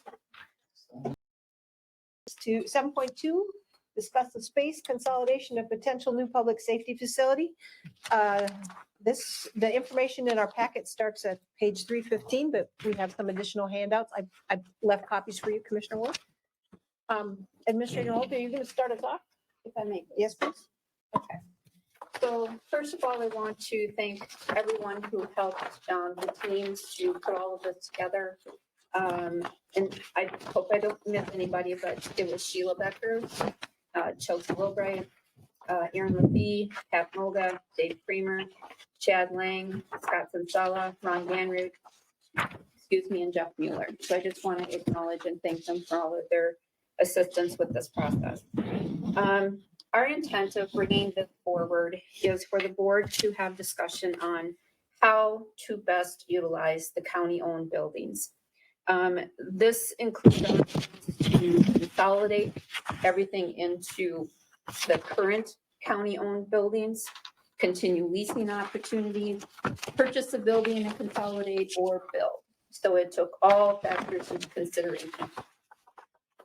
So as part of this analysis, we looked at the continuity of operations and budget, consolidation of our assets, condition of our current county buildings, the cost and return on investment, the customer interaction, including parking and convenience and locating services, as well as workflow.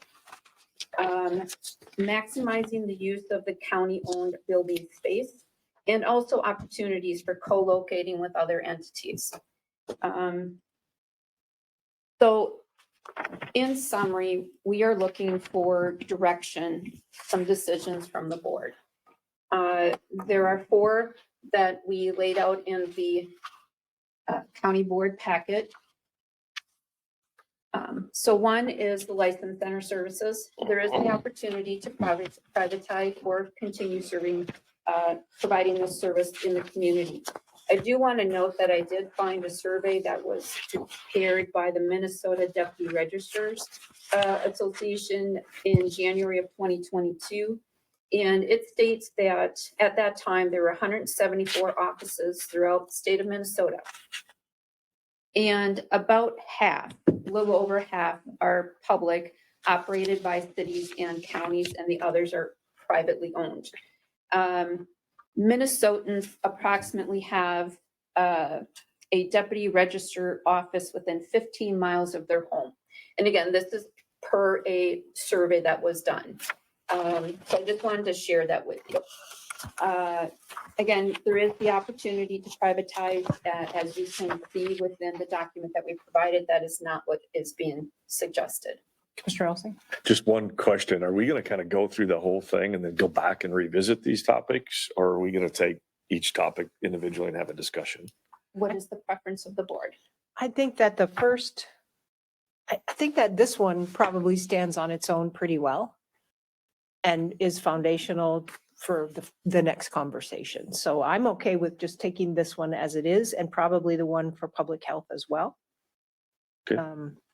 Okay. And probably the third, and then to the fourth. Is that okay? okay with that? It's a general question to everybody, how they prefer to do this, because it could get pretty deep here. Yeah, and it's real confusing. Yeah. When you do all of it at once, it makes your head kind of Yeah, it gets a little deep here. So I got land for sale out in rural Winona County that would work ideal for the whole complex. yeah, I do too. I'm interested in Lewiston. Yeah, that's the heart of Winona County. Okay, did you have more comments, or should we proceed with the discussion As of far the? as the license center, if we wanted to focus on that first.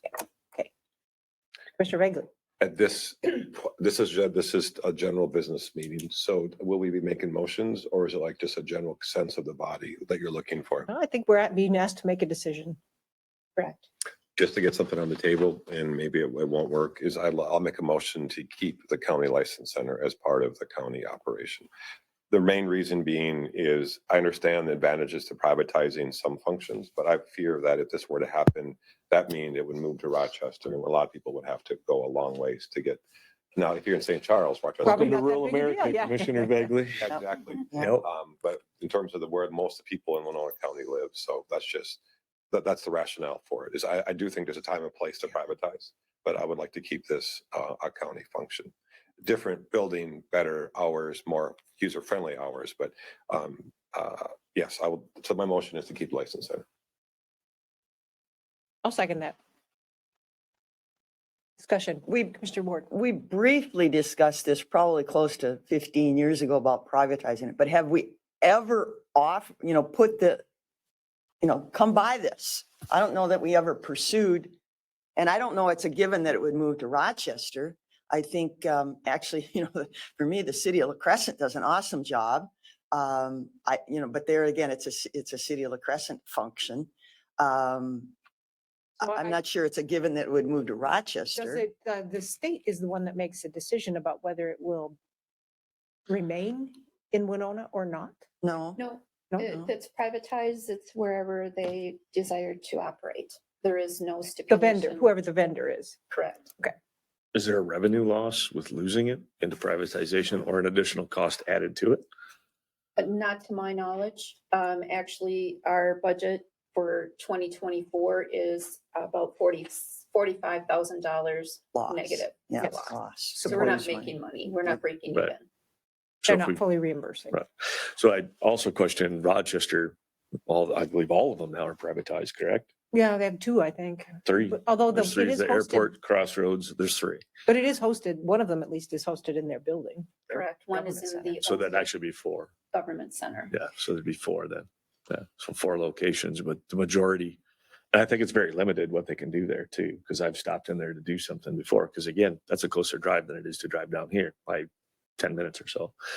So question becomes, I'm not against privatization. I believe it can be very efficient. And if it can save us some money, we're not making any, there's no revenue. And oftentimes, I look at the locations that they have, parking is decent, you're in and out, it's a competitive service. I hate to throw that off the board, I guess. It could be a good way to streamline something, and they could use an existing building. We wouldn't have to go looking for long-term leases, et cetera. So. Commissioner Ward?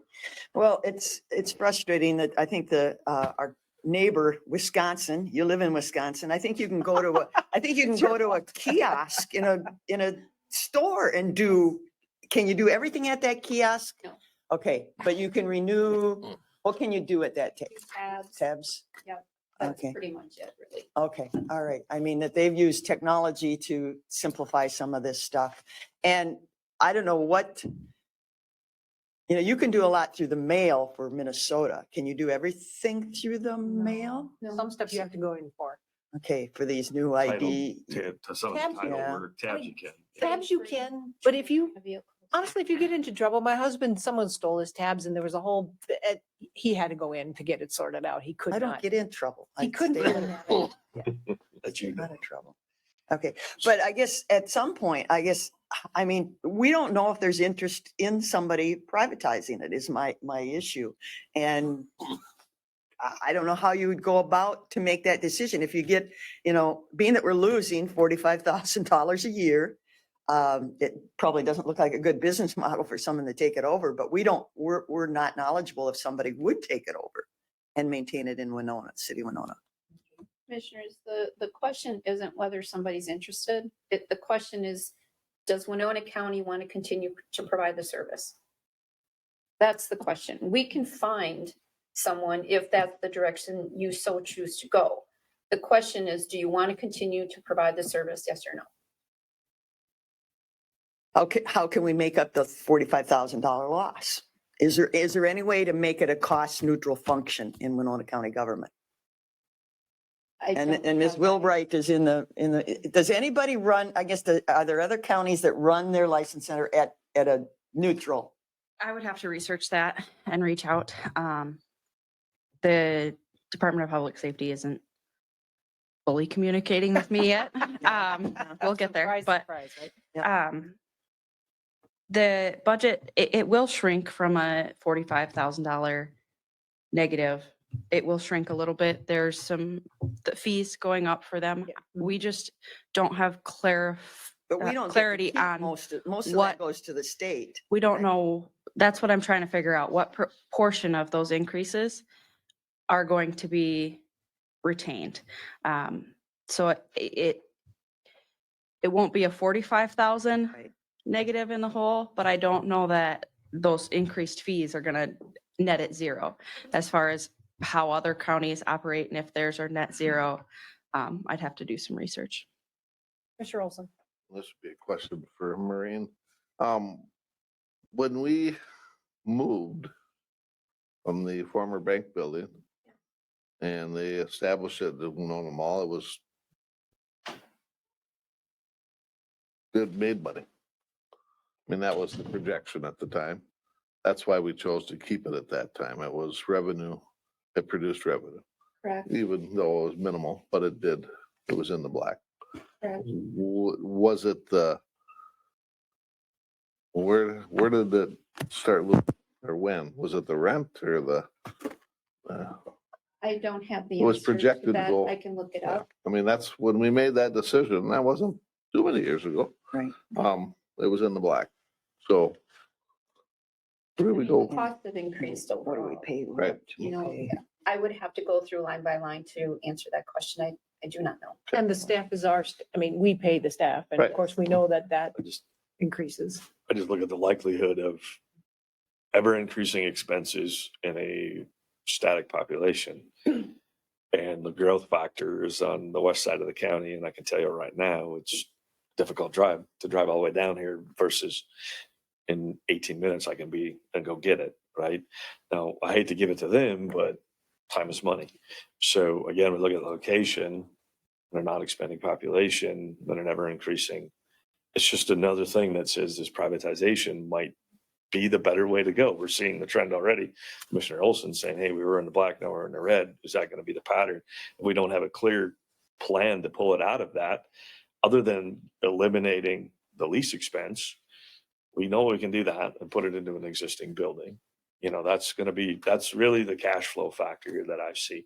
So then we have to decide how long is that going to retain positive until that now is in the red too, if we're not increasing in population or the increase is occurring at a location that's detrimental to the drive or that, you know, it's not conducive to a drive. Let's face it, most people there are working in Rochester, so they're going to go to Rochester. So, Commissioner Olson? Can we blame it on electric cars? Yeah. heck yes. Hey. No, that's fuel tax.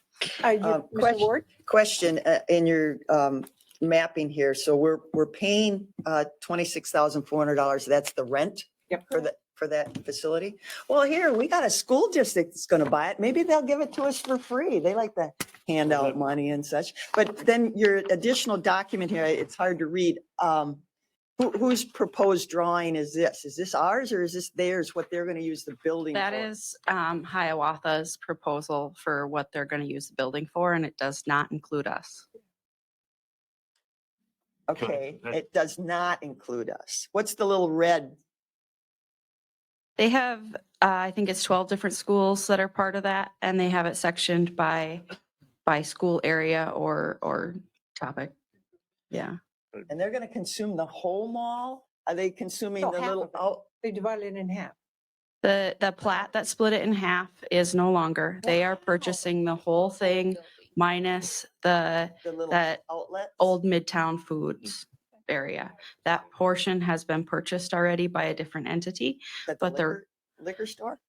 The Mattress store? the mattress store, Okay, the liquor store would, That'd be part of the mall. the, okay. that's Being sold. Yeah, it's just that mattresses and more, the old Midtown Foods, that section Yeah. has been purchased already. This school wants to purchase the rest and they have approval by all of the schools at this point. but they haven't told us they're kicking us out. Have they? Yes. They wouldn't renew our lease. Okay, that's already been, Yes, Okay. End of 2024. we've already been told. okay, Is okay, I didn't everybody know getting that. moved out? Everybody. Everybody, So no ocean sushi, nothing, all the restaurants, Everybody. everything's out, right? So there's, this was my question was owning rentals.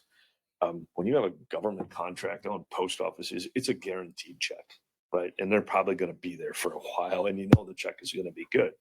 So it'd be very conducive for them to figure out if there's an open space and we wanted to continue down this road. I would prefer a government agency just because of how solid it is. So they're there's zero opportunity is what I'm hearing. correct. Their intent is to utilize the whole space and not have any leasing out of it. So this isn't even an option. to say. Correct. So I have over the weekend, every event that I went to, I asked folks, I would say that every constituent that I talked to felt that it's an important service for them to have in Winona and well worth the $45,000 that the county government spent to make sure that it was here. So I felt like there was tremendous support from everyone that I spoke with.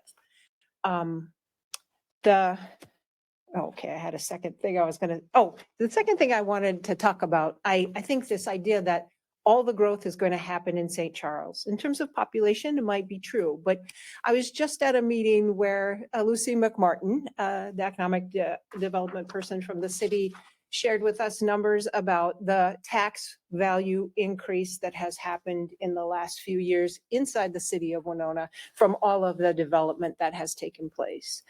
And so I, as a person representing the east end of the city of Winona, having that license bureau is important to the city of Winona, important to the residents. It's an important service.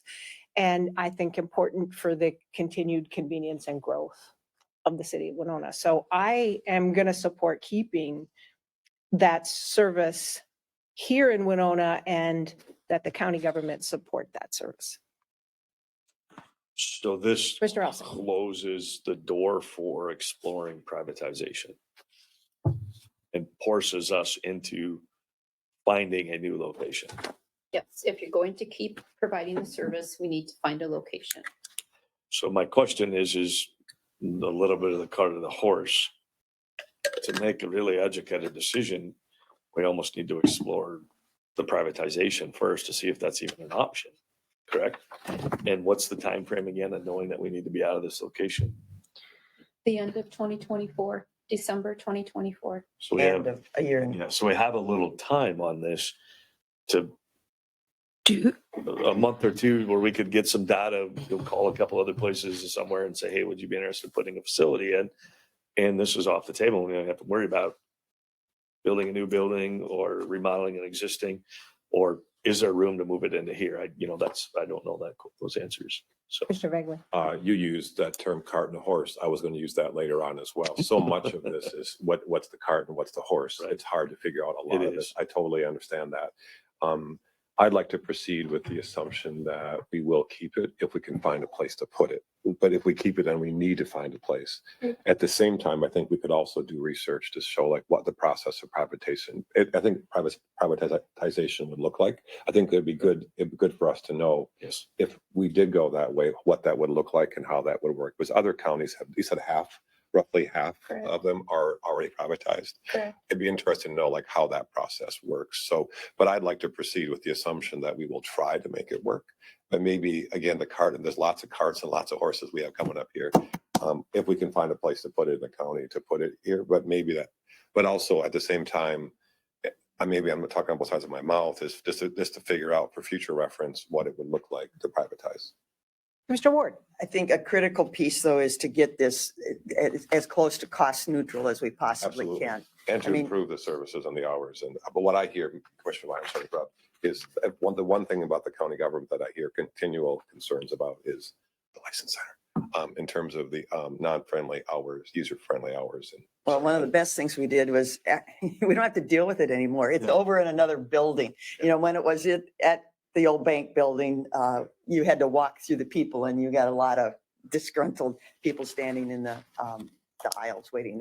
I'm The sorry to cut you off. the location has been enhanced.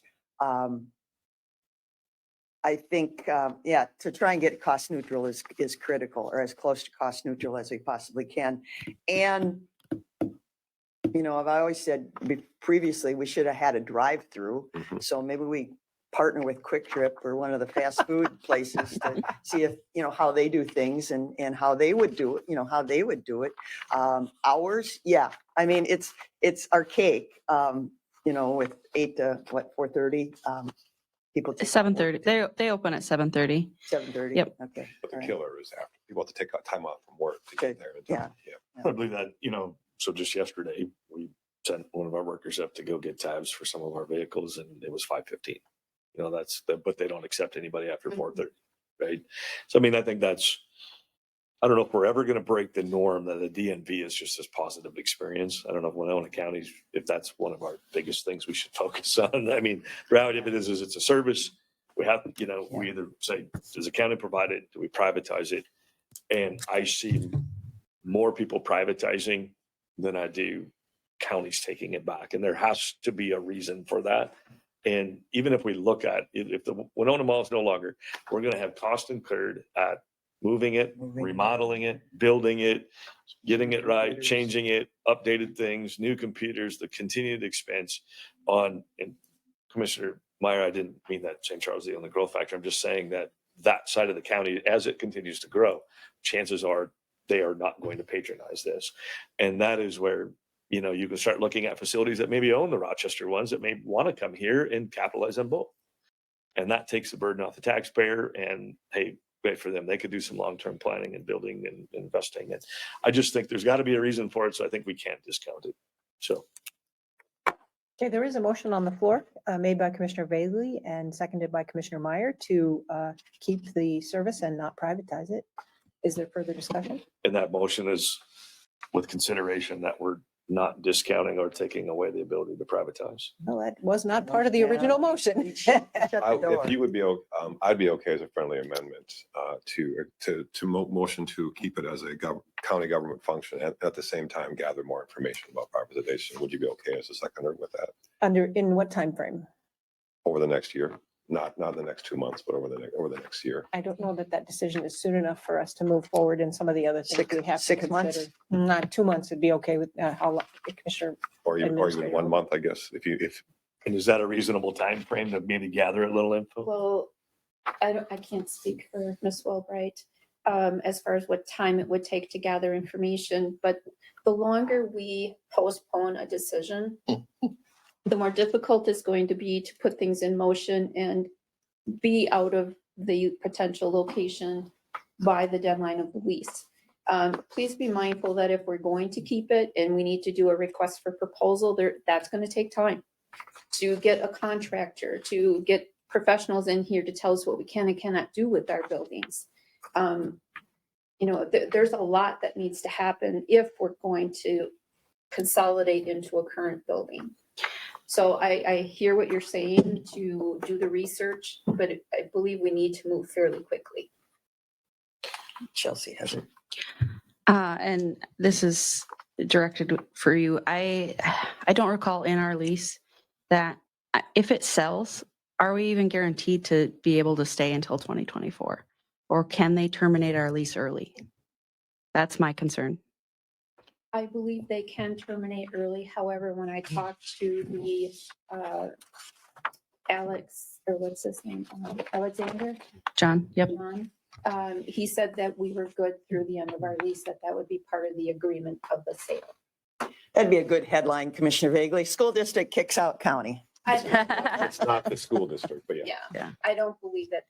Is it possible, Chelsea, in a month or two to get like not all the information, but just preliminary information? I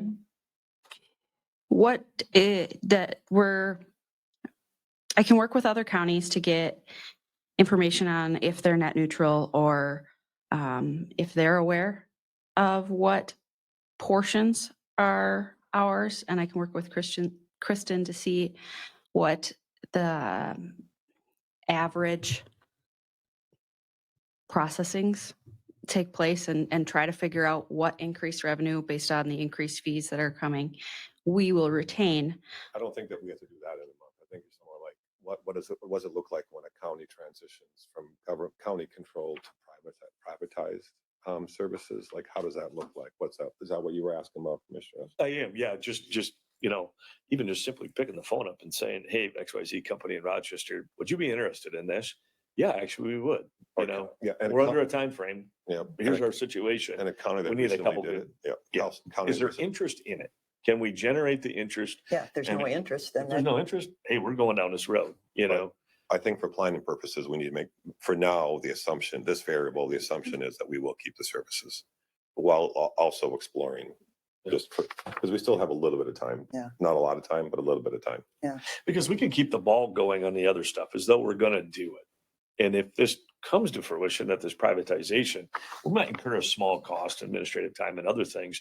But again, we're already at a $45,000 deficit. We probably aren't going to have $45,000 in it to explore it. And so we just ixnay it and we're done. And now we forever don't have to deal with the cost of it. Commissioner Ward? Chelsea, of course, you have your professional organization, but I mean, AMC can usually pull together some data fairly quick. If you contact the AMC, Julie Ring, They've always provided things, and again, not a heavy detailed report, but some. There is an organization for deputy registrars currently Winona County, similar to AMC or MACO or McCaffo, but currently Winona County is not part of that organization. The chair of that organization has reached out to me, and we haven't connected yet as to whether there would be a benefit to us becoming part of that organization. But alongside with that, there's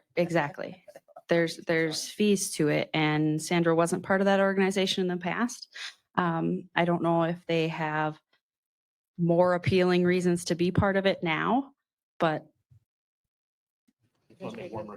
Commissioner Wilkie had been raising her hand here, I think, on that topic, but then definitely you. I just don't Commissioner want Elson. So if I could obtain clarification, is the intent for us to seek an understanding of the process? Or is it to determine interest? Because I heard two different things. Yeah, I maybe a heard did real that high mean- level of both, maybe. Well, but to me, the approach is different. So if we're asking about process so that we understand where are we going or what would we need to do and what kind of length of time do we need to get there, is a different question than can we drum up interest? So the other thing I would like to add is that I do have contact information when we did this research previously, and I actually worked with an employee to revisit that survey, if you will, because that was an interest of the board at that time. So we do have some contacts, I think probably about 30-ish individuals that we could reach back out. There are listings on the DMV website of all of the locations, so we can send a mass email and see what we can find out. So, I mean, we can do something like that fairly quickly, but whether they respond or not is a whole nother issue. Yeah. So I just want to get clarification. What is it that the board is asking? I'll try to be clear, to move forward with the assumption that we will keep it, but to also still just examine in the next month or two the possibility. Because there's so much of this, it's a horse in the cart. Yeah. Like, for example, the idea of a joint public safety building, that's not a yes or no question. That's a depends on this, this, and this, and That's this. right. I mean, so this is one of those, it depends on this, this, and this, and this. This is 5 things you have to almost answer simultaneously. It's not a series of 5 yes or no's. At some point, we'll have to do that, but does that help clarify? Is that for now, we'll move forward with the assumption that we will keep it, but within the next month, and if you already have the information, maybe it's not even that, I think that we're overthinking what we're asking for. It's just like, what would it look like and how would it work? Okay. Because I don't think we're going to decide today what we're going to So do. process. Do you think that we're going to decide today Yes. what we're going to do? I The do. whole, I all would of like to decide today. everything? You have talked to us about your concern about this being too slow and going back and Right. forth. If we would have started the And- task force 2 months ago, we would have a lot more information. I'd be ready to make a decision. And I think that the point is that we may decide not to partner on a public safety building. Okay. And that decision has to be made first. And I don't know about you, but Administrator Holte said to me, what else do you need to know in order to make this Oh decision? my gosh, there's so many unknowns that we don't know. I don't even know if I want a joint public safety building because we don't have enough information. There hasn't been enough conversations. That is to the point of frustrating. It's because there's a whole bunch of scenarios or contingencies that we didn't explore because we didn't give ourselves enough time. So I don't even know if I want a joint, but I want to explore the idea of it. So I'm surprised that you're ready to make a decision because to me, we don't have nearly enough information for it. But that's a little bit later down the road. So Okay, so I do not know which of you is first, so I get, to okay, answer your question. Commissioner Ward's giving it to you. Commissioner Elsing. Go ahead, Commissioner. I think for me, a quick send out a blast email to those that do it privately and such and see if there is any interest. That will make a much clearer picture.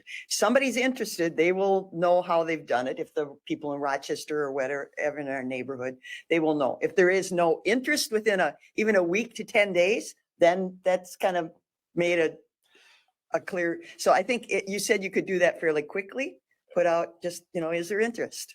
The motion would be is that we proceed with the assumption that we are going to keep it. Well, But I didn't if realize you- that you guys want to make a decision today for everything. That sends a negative message though to a potential buyer. I mean, and would we sell it for $1? Probably. If we're losing 45,000, we'd So just alluding to that. Okay, Commissioner Elsing has the floor now. Yes. So alluding to that point, I think it's fair on behalf of the community to allow a yes or no answer for 2 weeks to explore the option, in my opinion. 2 weeks, I believe our next meeting. Yeah. We're not in a nod, yeah. And here's a couple of reasons why. In the privatization sector, the one that we deal with is a private owned. I know the gal whose parents, I don't know her personally, but just been in there enough, you get to know that. And they'll come to you. The services they provide, privatized, are different than at the county level. If you've got enough things, they'll actually drive out there, sit down, go through your whole fleet, do your things. This could be it's a different approach to help take the burden off from people coming in. Look at how many car dealerships come through. Look at how many people are coming through. They're standing in line doing all those transactions. The businesses, I'm one of those businesses that I'll give you the list of stuff, we've got tabs for.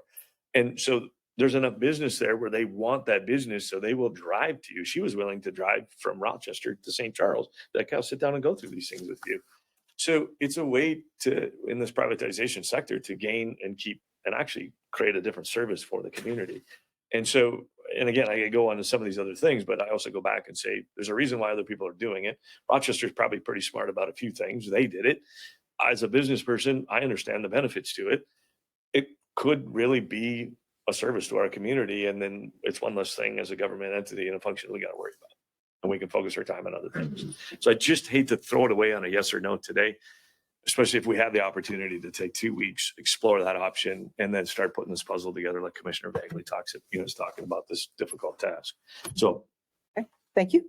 I think procedurally, correct me if I'm wrong, where we were at is I was willing to accept a friendly amendment, but you need, as a seconder, Commissioner Meyer, you need to approve it before. I don't know that the amendment is, I think, could you clarify the amendment? The amendment would be to move forward with the county maintaining this service, while at the same time gather more information for a meeting 2 weeks from now. 2 weeks? So the rest of this discussion would be based on us keeping it. But I didn't realize you wanted to make all the decisions today. And I apologize. I think that's the request. Okay, I apologize to the whole board, the staff, and the audience that I grossly underestimated how long this meeting was going to take place. I thought this would have been easily 2 hours or less.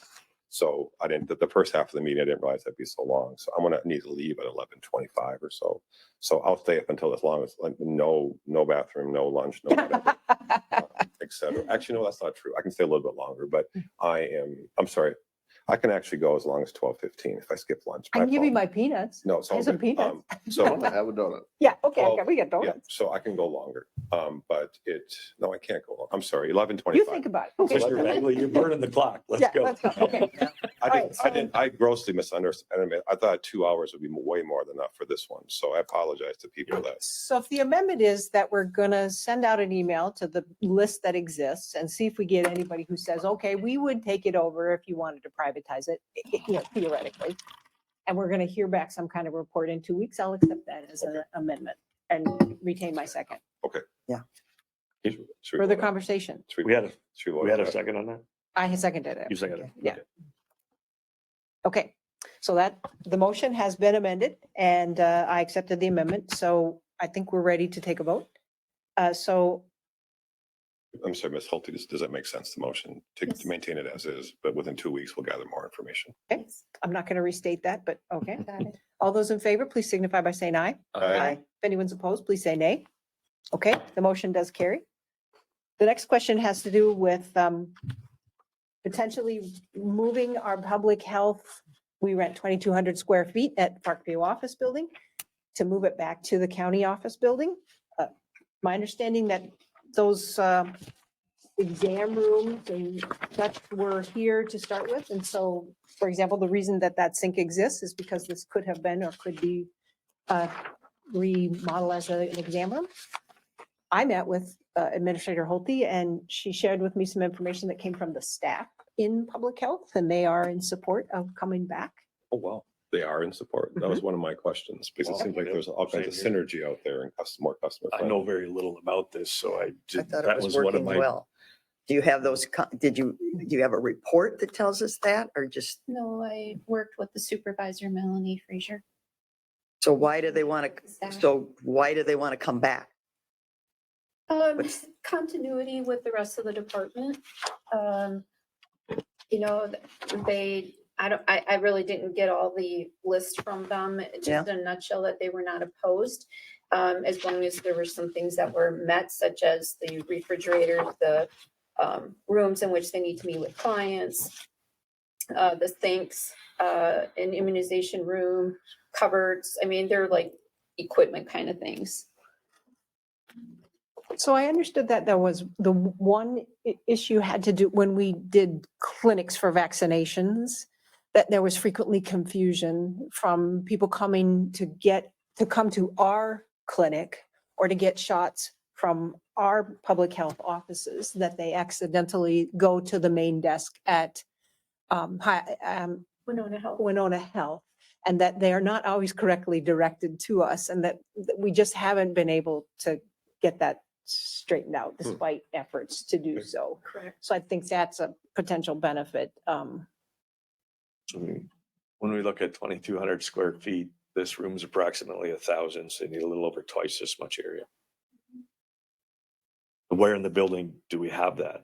So previously, they were located where administration personnel and part of finance previously Over, on that side of the building. That room's getting a little full, isn't it?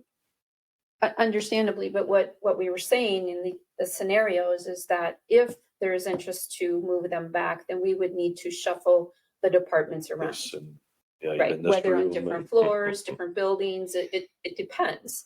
So that's where we need to understand what is the desire. Do we want to consolidate, bring it back? And if so, then we'll figure out how to move things around. So another question. please go ahead, and then it would be ahead. you, Commissioner Ward. It's and there was just so much to read on here. What was the length of contract with Winona Health? Was that a 10-year contract? 5-year? Up in April 24. But I mean, what's our term length on these? 2024, I think is what Pat said. I think it's April 24. But I mean, how long was that term in place and what are they asking for? Is this another 5-year lease, 10-year lease? Approval every 3 years. Or 3? And is there an escalator in it? Yes. Yep, 2.5% a Yeah, year. and that one's, Standard. yeah, and that one's what, 46,000 a year? And we're just the lease. It's not a triple net for the square footage or anything. It's just a lease. Correct, it's just the lease. No utility base, nothing. Actually, that should be at the I time. believe we paid utilities above and beyond. Okay. RP lease ends on 4/30/24. And it's not a triple net. It's just a lease. And then, Commissioner Right. Ward? What are we currently, I know it's not a popular idea, but again, it's our building. What are we leasing to Project Fine? What's the square footage there? They have presence down there, and how much space is that? I do not have that square footage handy. Okay. Mr. Lafee, do you by chance? It's not big as this room. No, but then you've got a lunchroom and you got that maybe is, it's used, but it's pretty big. I mean, I'm looking at what spaces we have, versus, if we're collecting enough rent to cover, and then we're going out and paying $44,000 to rent another space. I mean, it's something to consider. I don't know what kind of lease we have with them, but there are other business office places in town. It's something I think we should at least consider. Commissioner Bagley? So, Ms. Holte, you feel like we have room to do this? There is usable square footage if we look at all of our buildings. Okay, there's Okay. usable square footage. Now, it's how that square footage is laid out and how we can use it that is the question. And depending on what the board desires to do, will then depend on what staff needs to then research to say, okay, how can we make that work? Not all buildings are structured in a way that's going to fit the license center. Right. So that's where we need to understand what is the desire of the board. And then we can do the research to say, this is what we can do. Your options, yeah.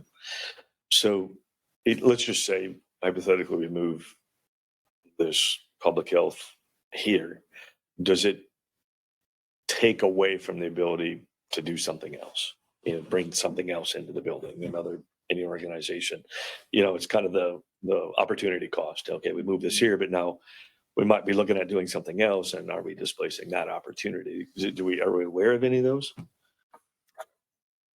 And I'm looking at this little white building out back. What are we using that for currently? Storage? I think lawnmowers. Yeah, I think ladders, storage. I think it's a, Maintenance equipment, right? yeah. Hello. Yeah, currently we're using that as a maintenance building. That's where we have our lawnmowers, skid steers in there, all of our toilet paper supplies. A little bit of storage in there for office furniture, stuff like that. We have a little workshop where we actually fix the office furniture, chairs and stuff inside of it. Were you done, Commissioner Ward? Yeah. Okay, Commissioner Baker. Thank you, Aaron. To get the discussion moving, I'll move to consolidate public health into, and let the staff, as long as you feel confident that there's a way to make it work. I think what Commissioner Elsing, we're thinking the same thing in terms of, is all are interconnected, and is there room, does it exclude, other possibilities or whatever else? But as long as you feel confident that we can make it work, and you're confident the staff is okay with this, because I thought there was some positive synergy out there with our staff and their staff and the public. To me, it's easier to access the hospital than it is our buildings, but with those assumptions, I'll move to approve that we consolidate public health into the county office building. Yeah. That is a great tax saving way. And I would just still look at that displacement factor. As long as we know that's good, I'm okay with it. That a second? That's a second. Commissioner Vagley moved, Commissioner Elsing has seconded to consider consolidating public health back in the county office building. Any further discussion? Hearing none, all those in favor, please signify by saying aye. Aye. Is anyone opposed? This motion carries. Third question, general storage, to consider consolidating it at the law enforcement center or an alternative, or to continue leasing space. That's what we got in that white building. We Yeah. have that map now, so we own that building, so that is not the building in question. We are the dive rescue, or What page are you? I am, dang it, this Here, is this one. 318. Yep, the map. I'm looking at that map. So we got some storage that we're spending 9,300 a year on, and then storage for the rescue and emergency management at 37,000 a year.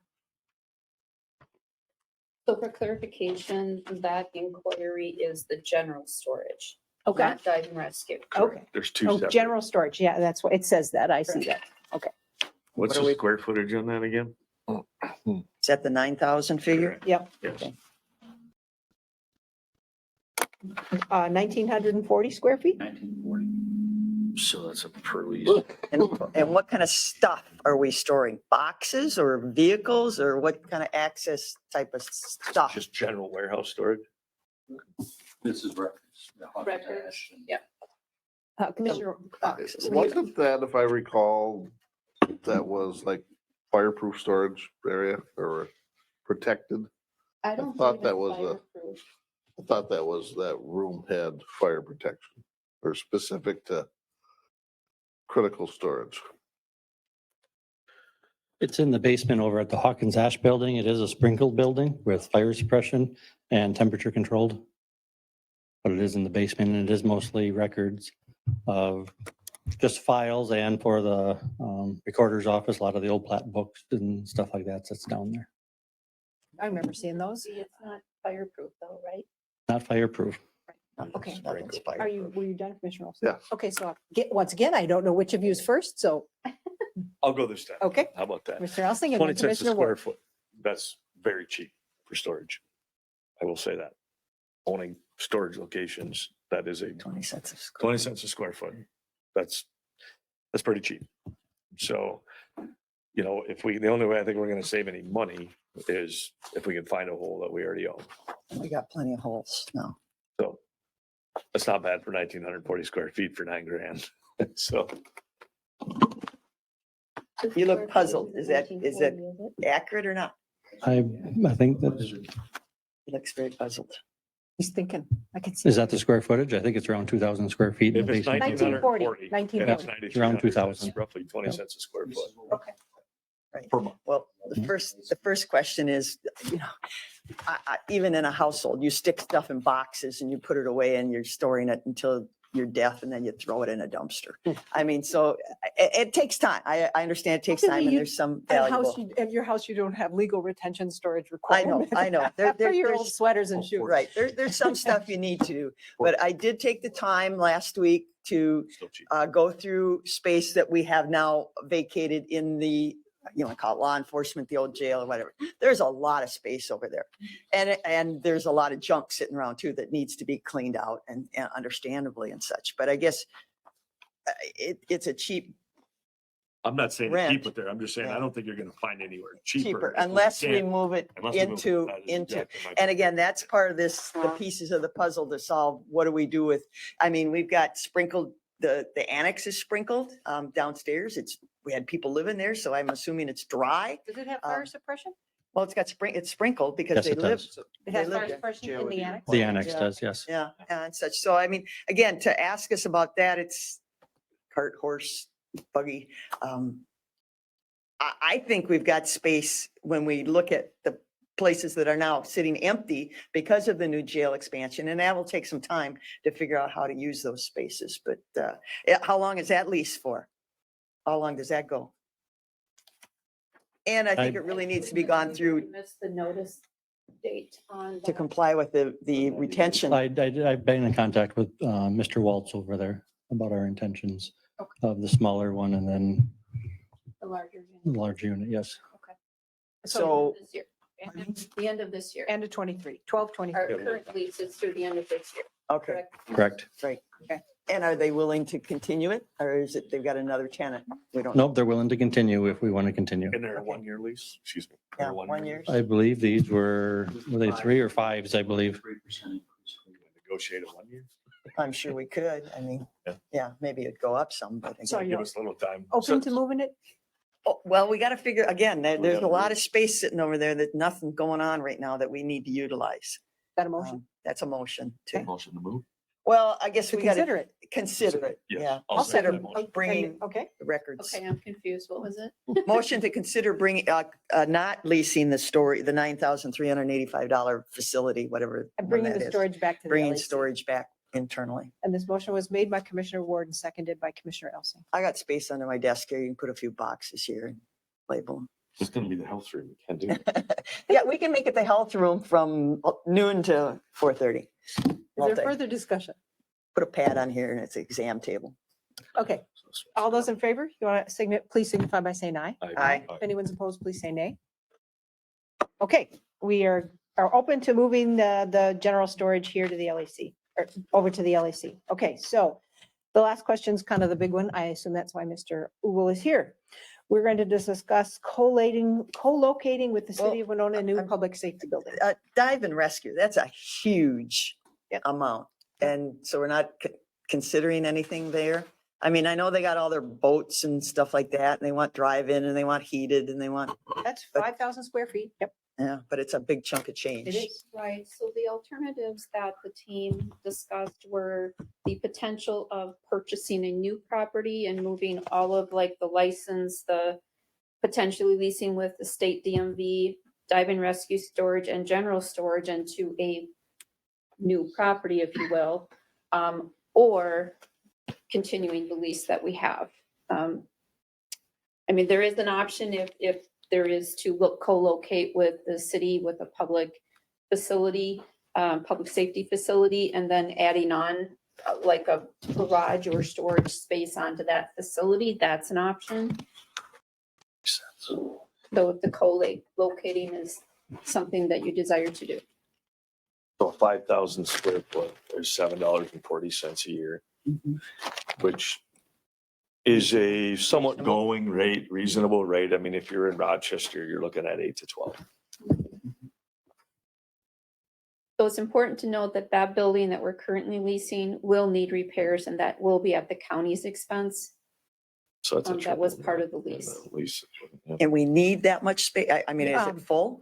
I mean, I don't know. I've never been there. I spoke with Mr. Klinger, who said, we are shoehorned in there. And he said, in order to put some trailers in, you have to move the other trailers out. So you have to spend a bunch of time jockeying stuff around to get things in there. And he said it's difficult if you're by yourself because it's very, very tight.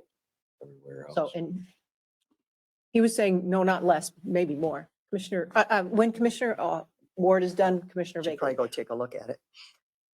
Okay, I apologize again to the board, to the staff, and to the public. I'm going to leave. My hope, I just want to say a few things before I go. And I realize if you're going to decide, that's how it has to be. But I really, to me, what the biggest horse in front of the biggest cart is that I don't know we have enough information to make an informed decision about a co-locating in a public safety building, because there are really interesting options. You know, if we talk license center, if we talk like reimagining what a public safety building could do in terms of mental health, social services, et cetera. To me, there's all kinds of overlapping circles, et cetera. So I don't even have enough information, but I am strongly in support of continuing the discussion on that. I think it'd be foolish of us not to try to work with the city to try to get state funding to help part of it. But if the rest of the board doesn't want to do it, so be it. In terms of the start time, I would like to start at 8, but if other commissioners don't want to, 100% okay. And I apologize, I'll miss the committee of the board meeting is, that's something that I guess you guys can decide, but I'm in favor of the ban for that issue. But I realize that might be a 4-0 or 3-2, 3-1 or 2-2 issue. So I apologize. So sorry about that. Thank you. Yep.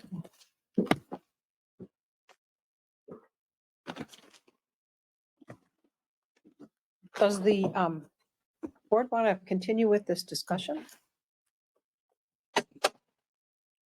Or delay it? Well, we're technically on the dive and rescue, correct? Even though it's really not listed on this decision sheet that we have in front of us, the 1 through 4. But it is also a topic of discussion. Mhm. Can we relocate, co-locate? Stay where we're at. I mean, first we got to figure out, is it a good deal or not a good deal? I would say it's an okay deal where we're at. With Mr. Klinger saying, hey, we could use more space, which, hey, all of us could, right? But at the same time, you know, maybe status quo is okay in this scenario, because I don't feel as though we're necessarily getting robbed, knowing commercial rental rates pretty well. So that side we're okay. So now it just comes down to, if there is no other place to go that would be more convenient for less cost, then we say, do we have a place for them to go that would be less cost and more convenient, right? So that's really what we're exploring here. And that piggybacks into using an LEC center or building a new facility, right? That's kind of what we've narrowed this discussion down to right now. Am I correct with that? Or purchasing a facility, again, depending on if you wanted to do the license center, the dive and rescue, storage. Do you want to lease to the state DMV to be co-located with a license center? I mean, there's options. Yeah. Commissioner Ward. On the page 321, you've got the facts to consider, but you've got the spaces underneath their own rent and everything. So the pro build at 36.9, are we done? We had that to put in We quit using some, that. yeah, so, but Parking lot, that's it. At So- the end of the year, that'll be done. okay. The lease will be done So we're still paying 36.9. for the year. Okay, but we're not using the building now. Actually, people are using it intermittently, such as the attorney's department just used it for a couple of weeks. We've used it for training. Oh, is that where the grand jury was set up? Correct. Seems like an expensive expense for occasional use. Well, keep in mind that we couldn't split the building from the parking lot, and we needed the parking lot for the year. Yeah, we took the lease for the parking. Not the building. Not Correct. Right, but they They wouldn't They threw the separate. building, but they threw the building in. They, Yeah. they would only do it as a unit, yeah. And But we then have we used were- it on and off. Okay, so we're done at the end of it says end of 2023. Okay, all right. So what you're saying with this pro build building is that in essence, that 39, 36, 37,000, whatever it is, Yep. um, Goes away, should go away. should go away, Correct. right? Or we have the option to keep it, release it, renovate it, and put some things in there. It's not the counties, that's the cities. Yeah, but I'm just saying we have this option to release it back We from could them. and- co-locate, yes, Well, isn't that where they're proposing to build their new building? correct. Yeah, That okay, has yet to be decided, I think. right. Gonna tear yeah, this down, put up a new one. That's Maybe. the concept for the city, yes. That is, I think That that doesn't sound, it'd be more fair to say that's a concept. It's not the only. Correct. Right. Correct. So how much of a building can you buy for a $295,000 grant available to? Not much and, well, and But it maybe, helps. maybe in rural Winona County you can. I mean, you could probably buy a farm, small farm. Without any buildings, because you don't want the buildings because they'd be old and then you could build your new ones. these are these difficult scenarios, you know, I mean, Well, I think we're almost tied to having to keep that, all the stuff in that dive rescue at least another year again until we figure out some of these other moving pieces. So Administrator Holte wanted to say something, but you are next, Mr. Elsing, or So- Commissioner Elsing. In the packet, there were some options for consideration. Okay, what page are you looking at? Please. I printed this one off just because I Yeah, knew we'd be I going did, back I and should forth. have, but I didn't. So page 324. Yep. Okay. So are you talking this one? Are you talking? 324. Looks like this one. Okay, purchase, recommend purchase.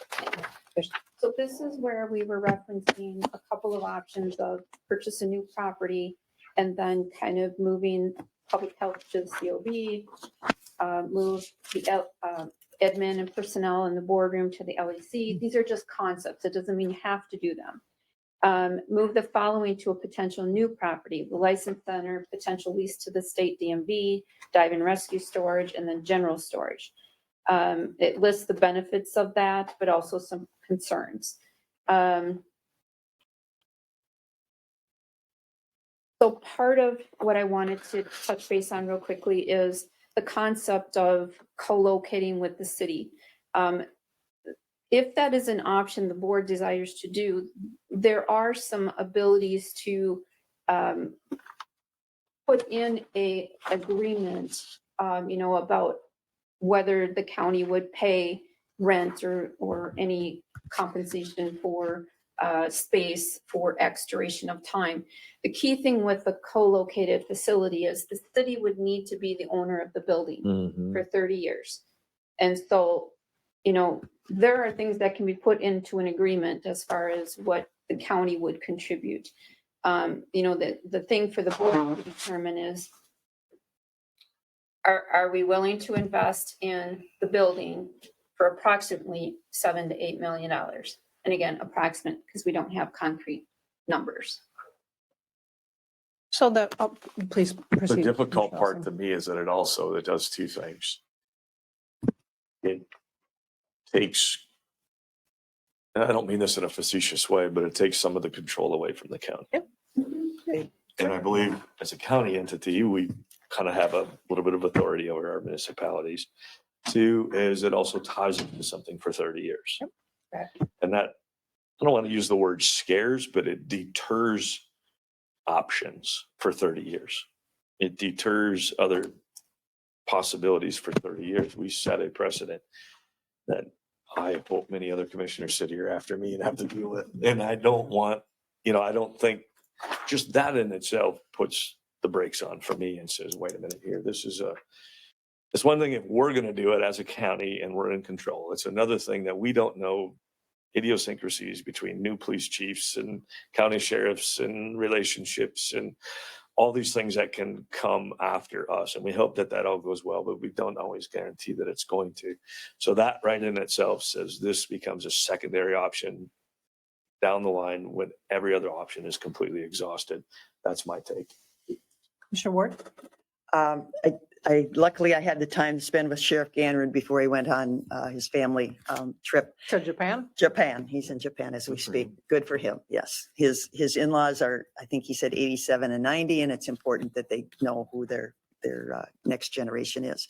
But after walking through the facilities that are vacant currently and looking at the new facilities, looking at the upstairs where the police are currently, and with the primary responsibility of the sheriff to run a county jail. It's not the city of Winona's police chief's responsibility. Jail is not their responsibility. And the feeling I got, I'm not putting words in his mouth, but the feeling I got from Sheriff Ganrod is, no, I should be here. if something, and I agree, if something happens in that jail and we haven't figured out the whole workflow and how everything's gonna, work when it's fully functional, I need to be here, not a couple blocks away and get a call and say, hey, you got to come over here and do this. And there is some, you talk about, we took the public health people and moved them to another building and they don't feel a part of the, the workflow.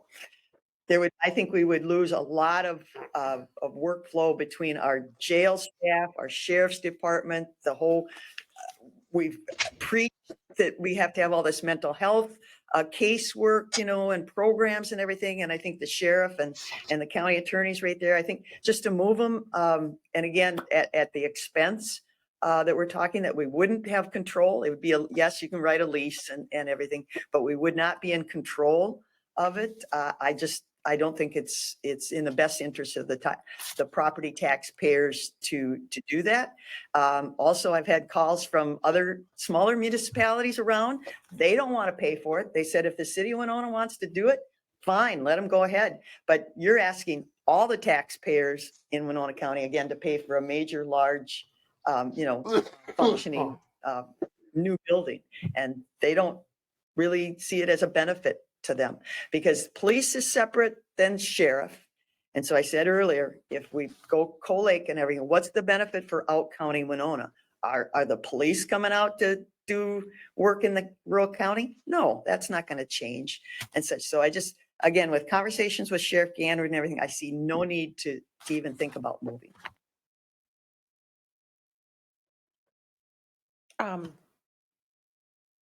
I also had a number of conversations since the packet came out with constituents. I didn't talk to Ron, but I did talk to Deputy Mueller, and I had a conversation with our emergency manager, Mr. Klinger. So I think that the sheriff's department would like to and sees benefits for staying with the Winona Police Department. But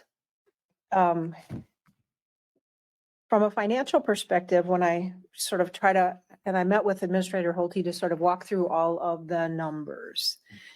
The thing that sticks out, if you look at pages 322 and 323, what you'll see is that in most of the cases, in terms of the options for how it works out, if you were to partner, we still have to pay for a bunch of work that has to be done on the law enforcement center. And so it ends up that yes, that would be great if the departments could remain co-located, but is it worth ballpark back of the number, like $4 million to make that happen? And I can't say that I see the value for the taxpayers. So I tend to favor looking at the buildings that we have and either of the options that administration gave to us on 324, which is the purchase of a potential new property or the consolidation, those are acceptable to me. And for most of the folks that I talked to, that made sense when I talked to my constituents. I think the value of the potential new property, and I don't know if I'm supposed to say or not that administration has a particular property in mind, that makes perfect sense, and we could move the rescue equipment there along with the license bureau. And we would have the option of allowing or offering that the Winona Police Department could in fact stay.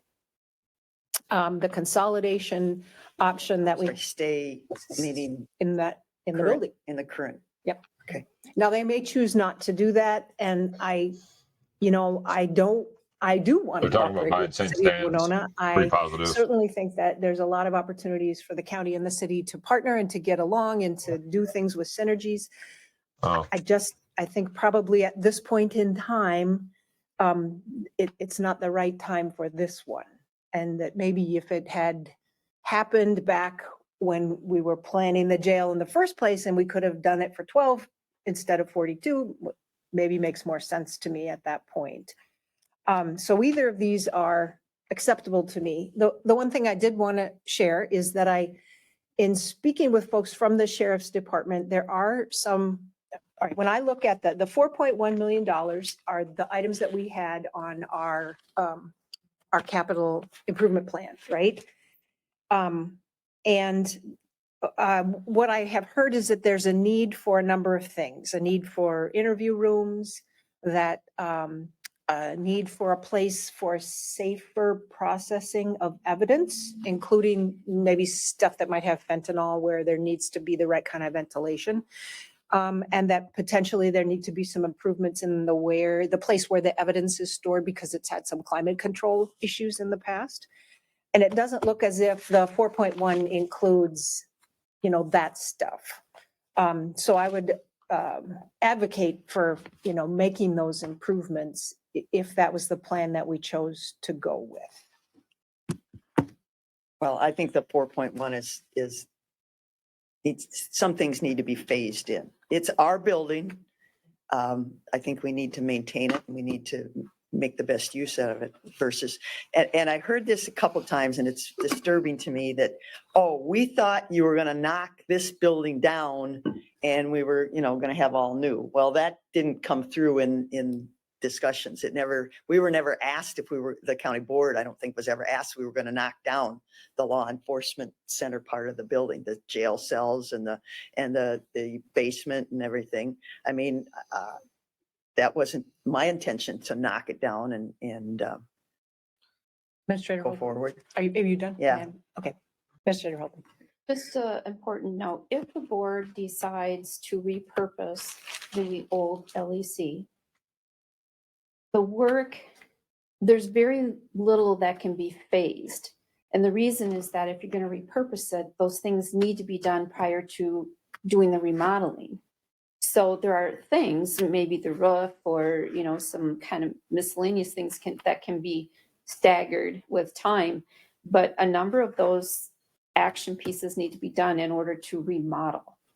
I'm not saying remodel. I see existing. Yeah, I see existing. Okay, so you got jail cells there. They're secure. You could put secured records in there. I mean, just as they are. I mean, we could hold our county board meetings over there. It might be kind of a classic, let's all sit in the cell and do our county board meetings. I mean, we can be flexible and such, but, okay, all right, you can have the key. And we can control where the reporters. We'll just knock the locks out, but you would be after Commissioner Wood. Usable space. So there has to be some remodel.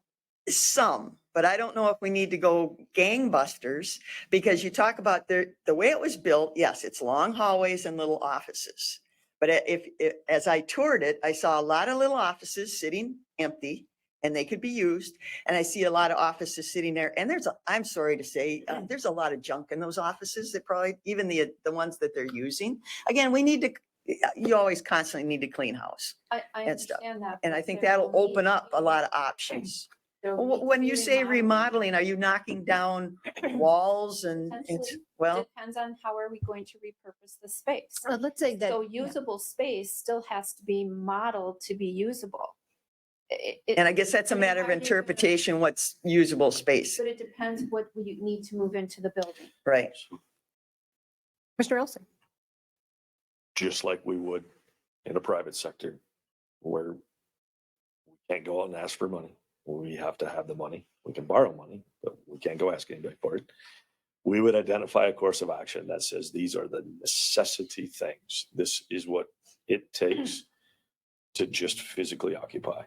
And then we would begin to lay out what can we defer and, on a planned stage, 6 months, year, 3 years, 4 years. I think it would be very helpful to see that. And with, and I know we have a little bit of an idea with, in the budget, what that is. But again, maybe a reevaluation, you appeal to your case. I go back to what Commissioner Meyer said.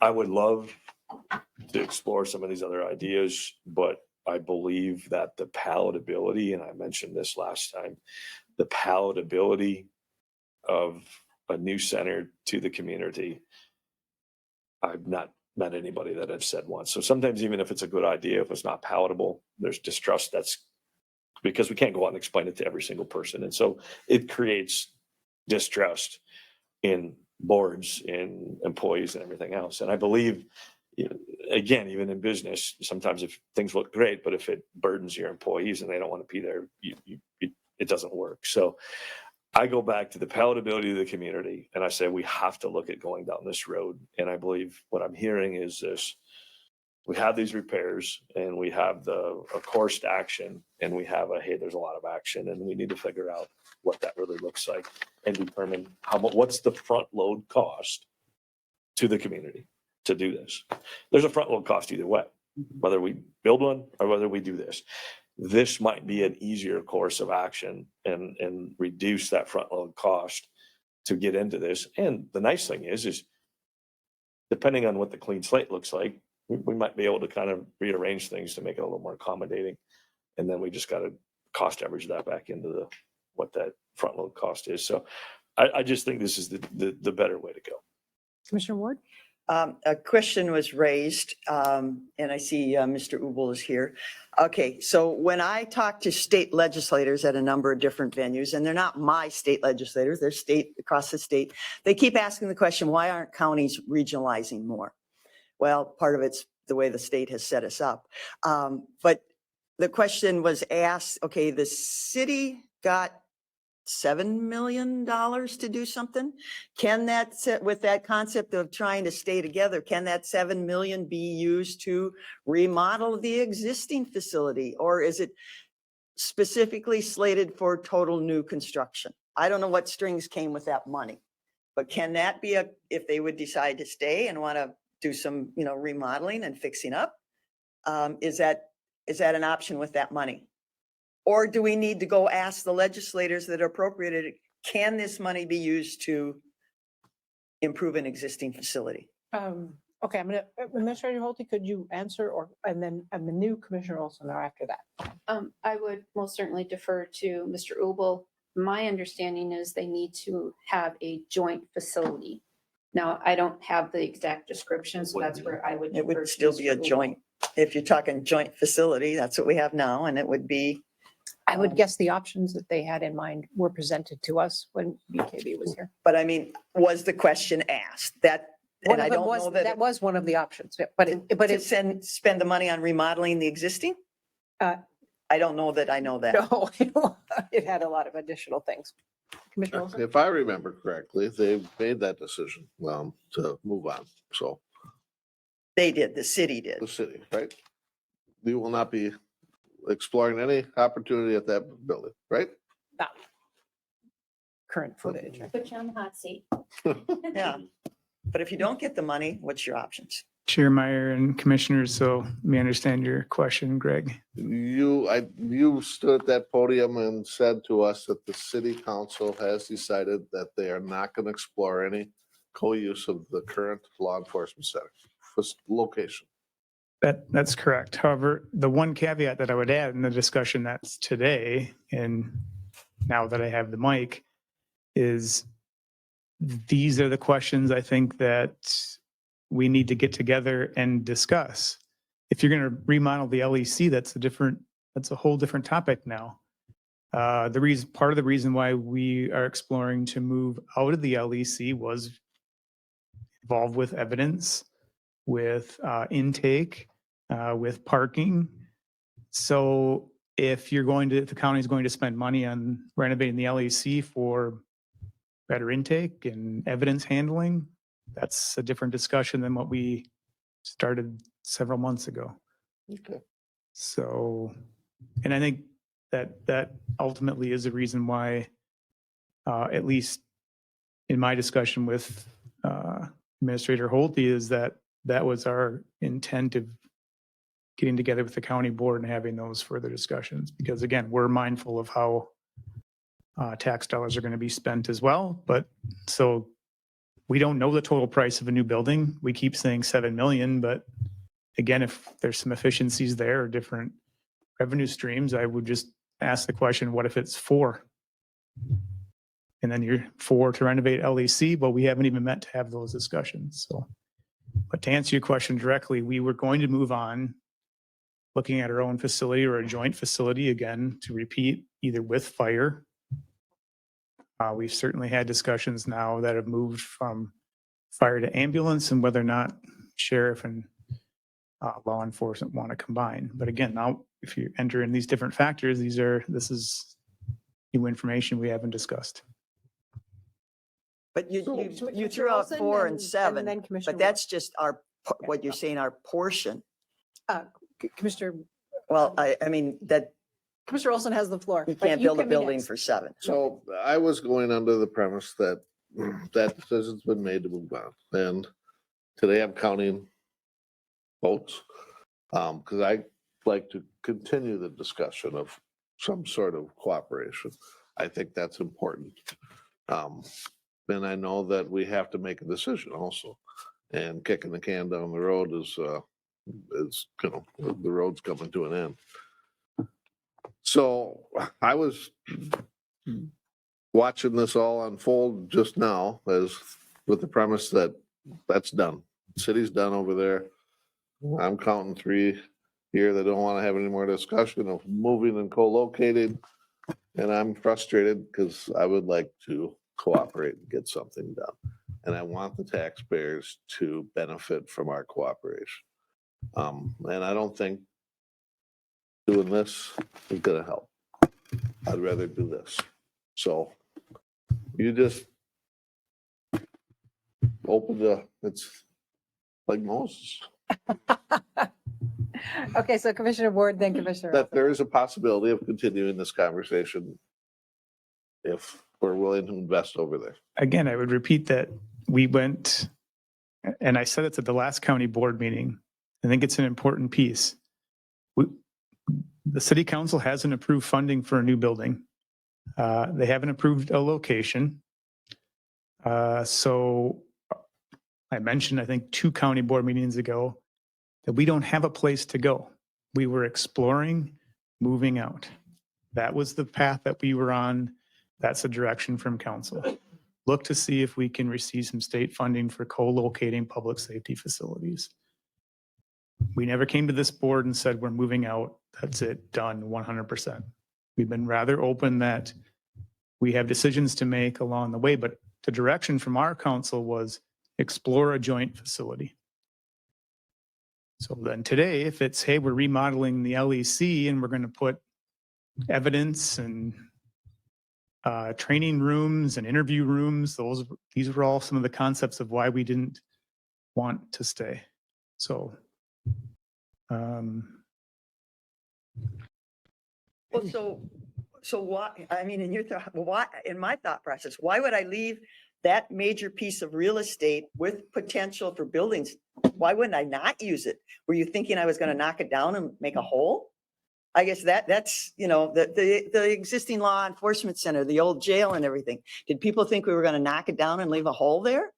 I mean, I guess seriously, all along I thought we'd be using it for something. So then the question I do have is, did you receive 7 million from the state legislature? Am I right on that or wrong? Received $7.5 million for pre-design, design, land acquisition for co-locating public facilities. Okay, can Pre-design. you use that money to stay? Because it is a co-location. It is co-located. You're upstairs, we're downstairs. It is currently a co-located. So can you use that money to remodel the existing co-located facility? Do you know? I do not know. Okay, But we can have we to ask? ask. We would Yes. have to ask to make sure that the Can you allocation- ask or do we need to No, the ask? city would ask. Okay, are you willing to ask? Yes, 100%. Okay, I would think that's a major impact. Commissioner Olson. And I would piggyback off that, where a lot of times when you look at capital improvement, on lease-based option, for buildings in the private sector, those things exist with all sorts of tax benefits. So I would have to think that whether you own the building or whether you found a building and were able to renovate that building and work out a long-term lease, typically those options exist very, very commonly in the private sector. So I'd have to think it would be, I believe there's a lot of validation that this could come through where we could figure that out. I mean, that's a common thing. So I would have to say we've got a good chance at that being a positive outcome of being able to use that money to do some of this. So I think we heavily need to explore that option. I don't really know if I need to apologize or not, but I'm sorry that we didn't know.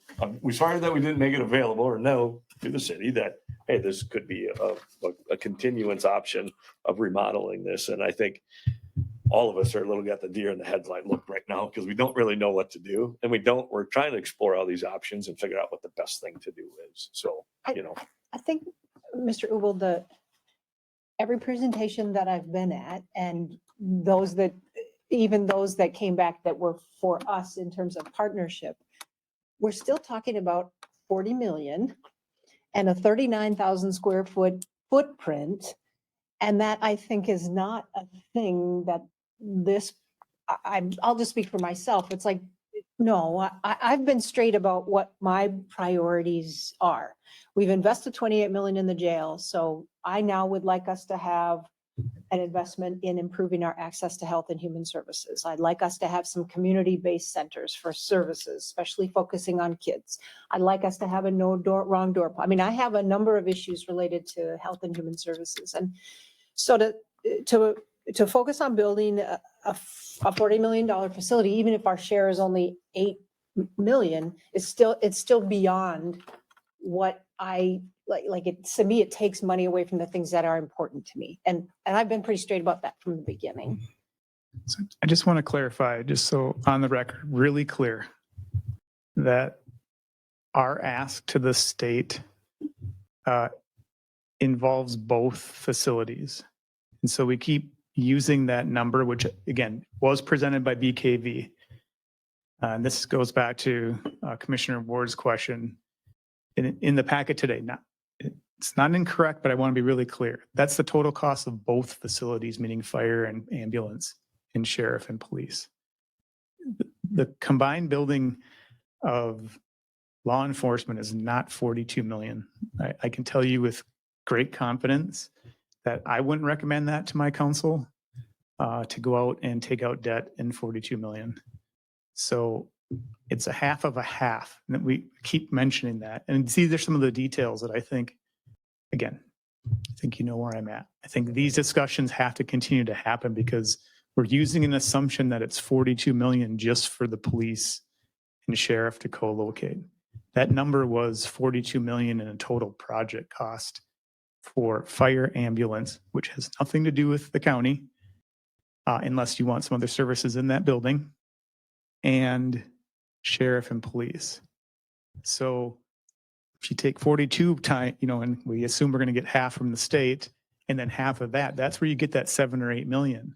But if it's half of a half, that gets down to that $4 or $5 million range where the county could be contributing to that new facility. And that's where I just asked the rhetorical question of these are the conversations I think we should be having. Because if we're going to spend, if the county is going to spend tax dollars at $4 or $5 million to renovate the LAC, why aren't we having that conversation? So. Half of 42 would be roughly 10,500,000. Yeah. That's the half from the state. So And you're then we've saying- split that cost. Saying 40 and half would be 20, the state. 20. And then we got 20 and you said half of a half. So you take 20 and divide it in 2, that's 10 Yeah. in my math. So half of that. Half Half of of- that. why would half be- of that? Yeah, he's saying that the portion of it that applies to police and sheriff is only 20 million. Right. And the state pays for 10.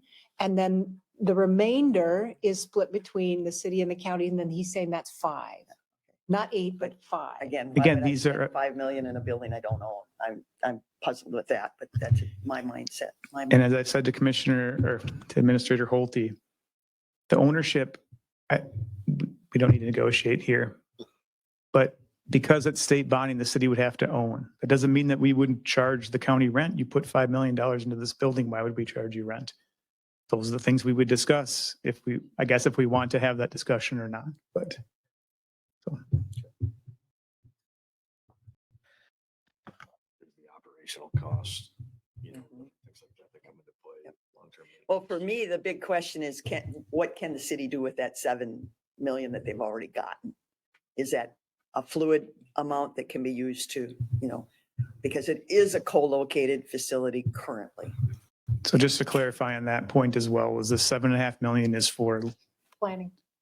pre-design, Yep. design, land acquisition. So the question that the city will ask so that we're clear is, can we use pre-design or design money given to the state toward renovation of an existing building? That's the question. So I just want to make sure it's clear. It's not about Yep. the cost to renovate. It would just be, could the city use those dollars for planning?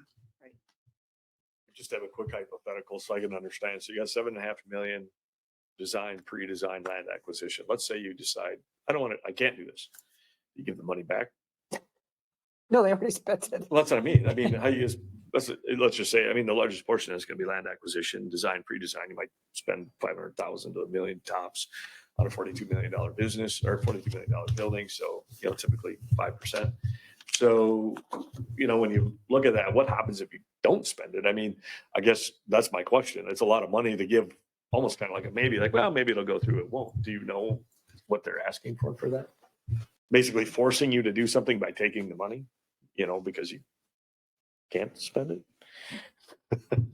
I guess I don't understand the question. What's that? I don't understand the question. The question is what happens if the project doesn't go through and you're sitting with $7 million? Let's say you spent $1 million of it on engineering and pre-engineering, and you decide we're not going to do anything. We're going to move it back into the LEC center with the county, making all that money, in essence, null and void. You don't need it anymore. Are you required to give it back? We would do everything not to give it back. I would. Because the way we wrote the question to the state was to include fire and ambulance. So if there's no partnership with the county, then we'll use those funds for co-locating fire and ambulance land acquisition. You're going to find a way to use it no matter what. Administrator Holte, does this change your recommendation in any way? See that sitting? We will need to revisit because it's a domino effect. Yep. If we're going to move forward potentially with the license center being moved into current building, if we're going to consolidate bringing Parkview back to the COB, because all of those mean that we're shuffling, we're moving. So there has to be an overall balance. So yes, it could impact that any recommendation, because if we're going to remodel to some degree, that would make it more palatable for the city to remain with the county, then yes, we would have to revisit what we're doing.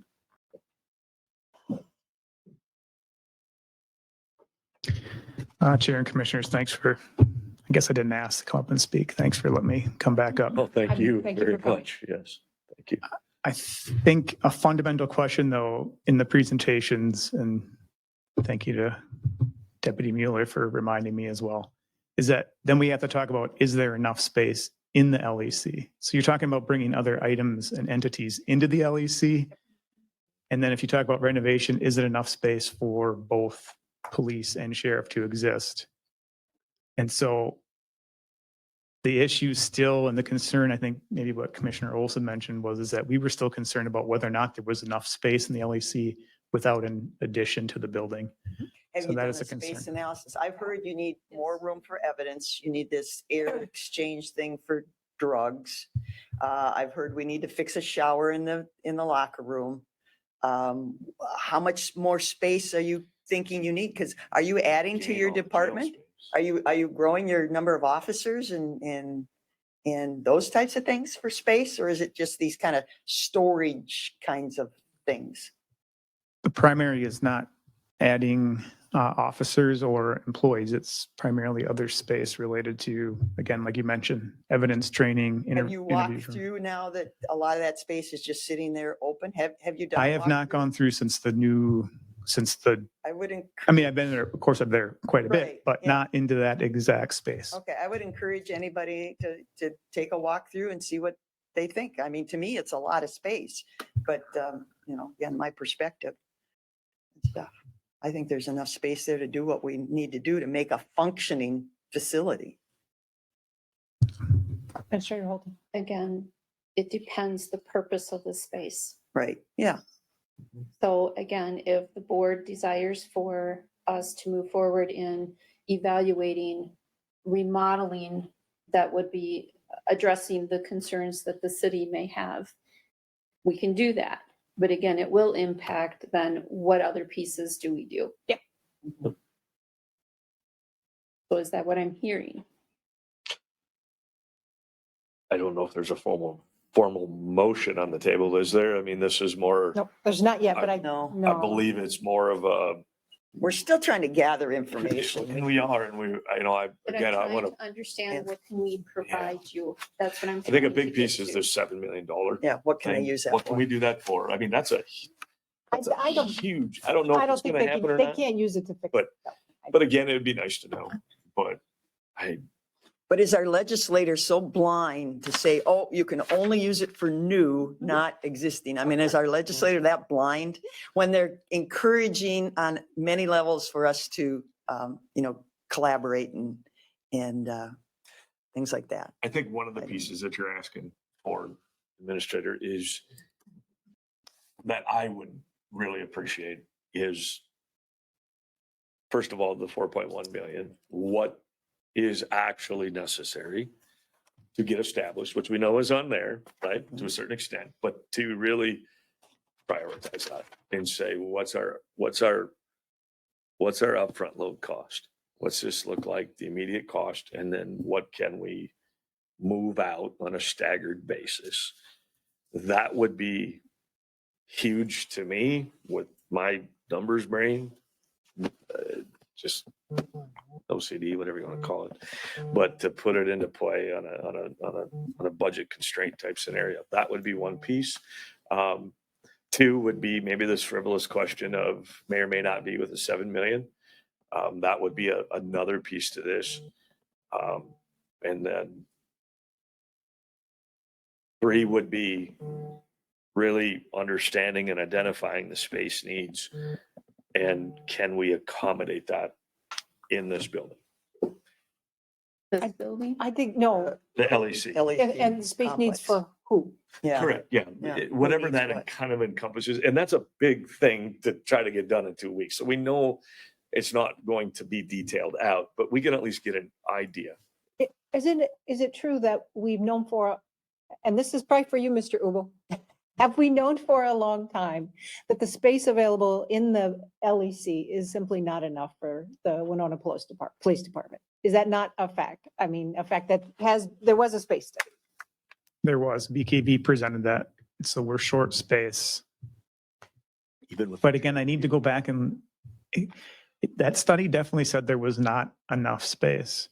But I think what that study also assumed was that there were portions of that building that were not going to be renovated fully. This gets back to what Administrator Holte said. I mean, if you're knocking down walls and from the old jail, is it possible? I guess the study said no, there was not enough space. But also what I'm hearing today, though, is what concerns me, what we need to go back is again, well, if it's renovated for evidence and evidence intake and some different collaborations, I guess I don't want to just definitively stand here and say, no, there's not enough space. I'd want to go back to our consultants and ask that specifically. But on the surface, to your point, we were short in square footage without, in addition to the LEC.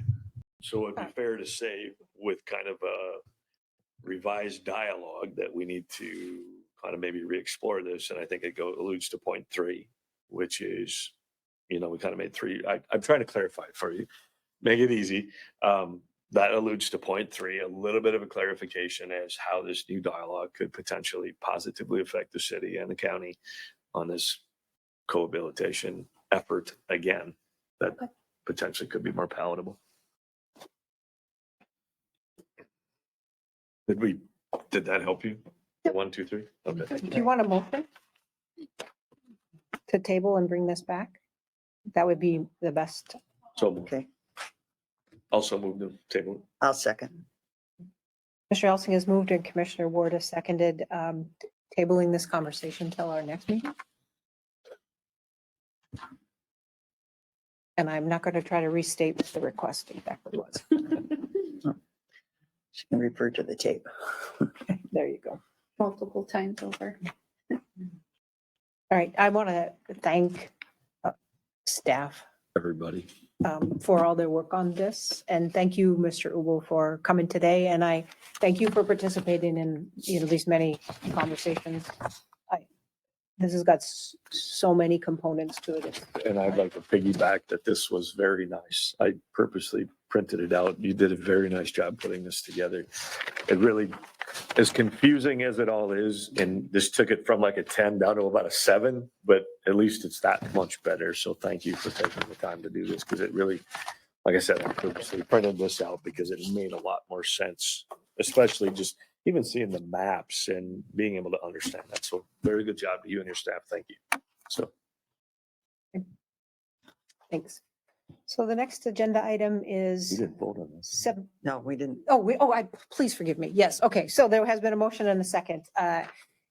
Barring any further discussion, all those in favor, please signify by saying aye. Aye. Is anyone opposed? Okay. This motion carries. Thank you for reminding me. Item 7.3, discuss the potential creation of public safety building task force.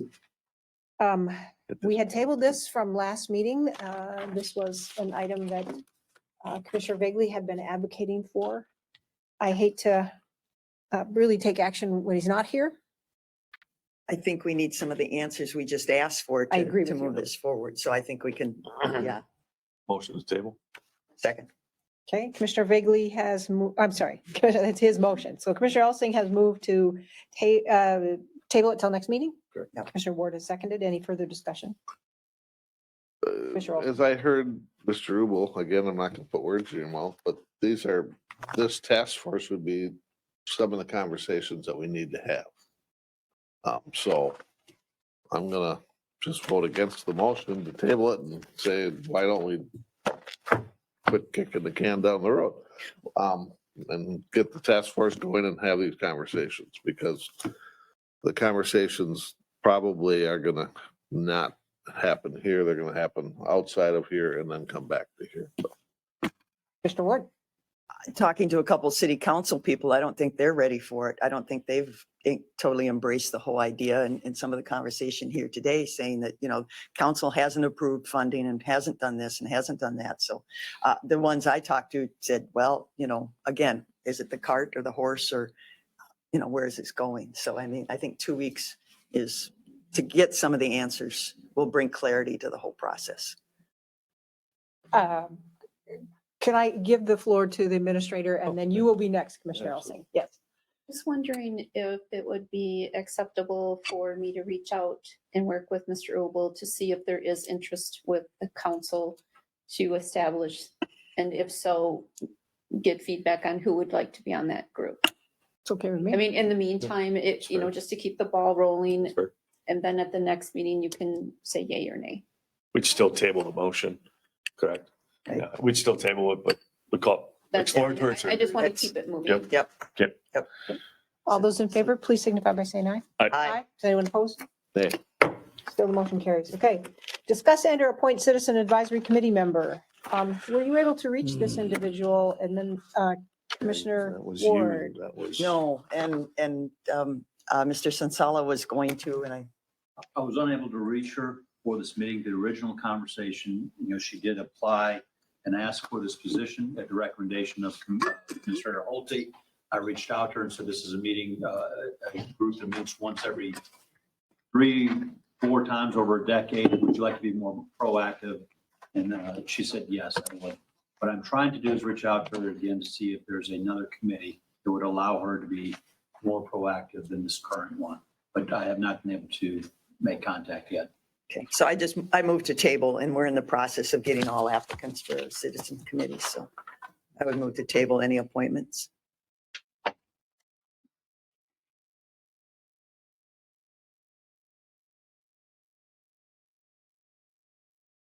Need a second. Yeah, I'll second it. Okay, Commissioner Ward has moved. Commissioner Elsing has seconded.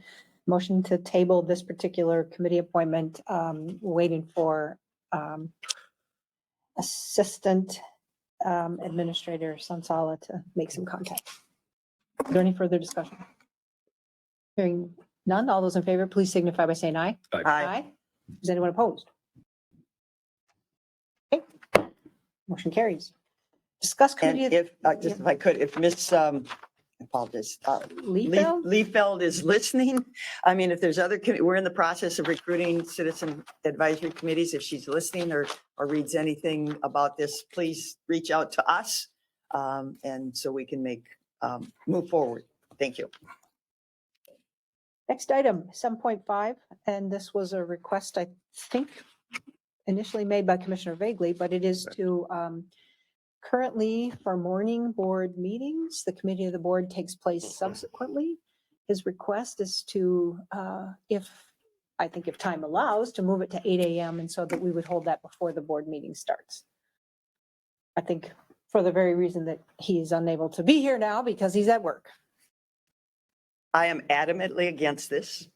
Part of it is, I'll be selfish here. I drive 20 plus miles to get in. In the winter months, I am responsible for about the length of a football field. It's not a matter of jumping in my car and driving to the meeting. It's a lot of, and again, it's a few short months, but it's a lot of prep time to get out. And many times my township road is not fully plowed I would have to leave my house by 7 o'clock. And sometimes they do not come through till after 7 o'clock.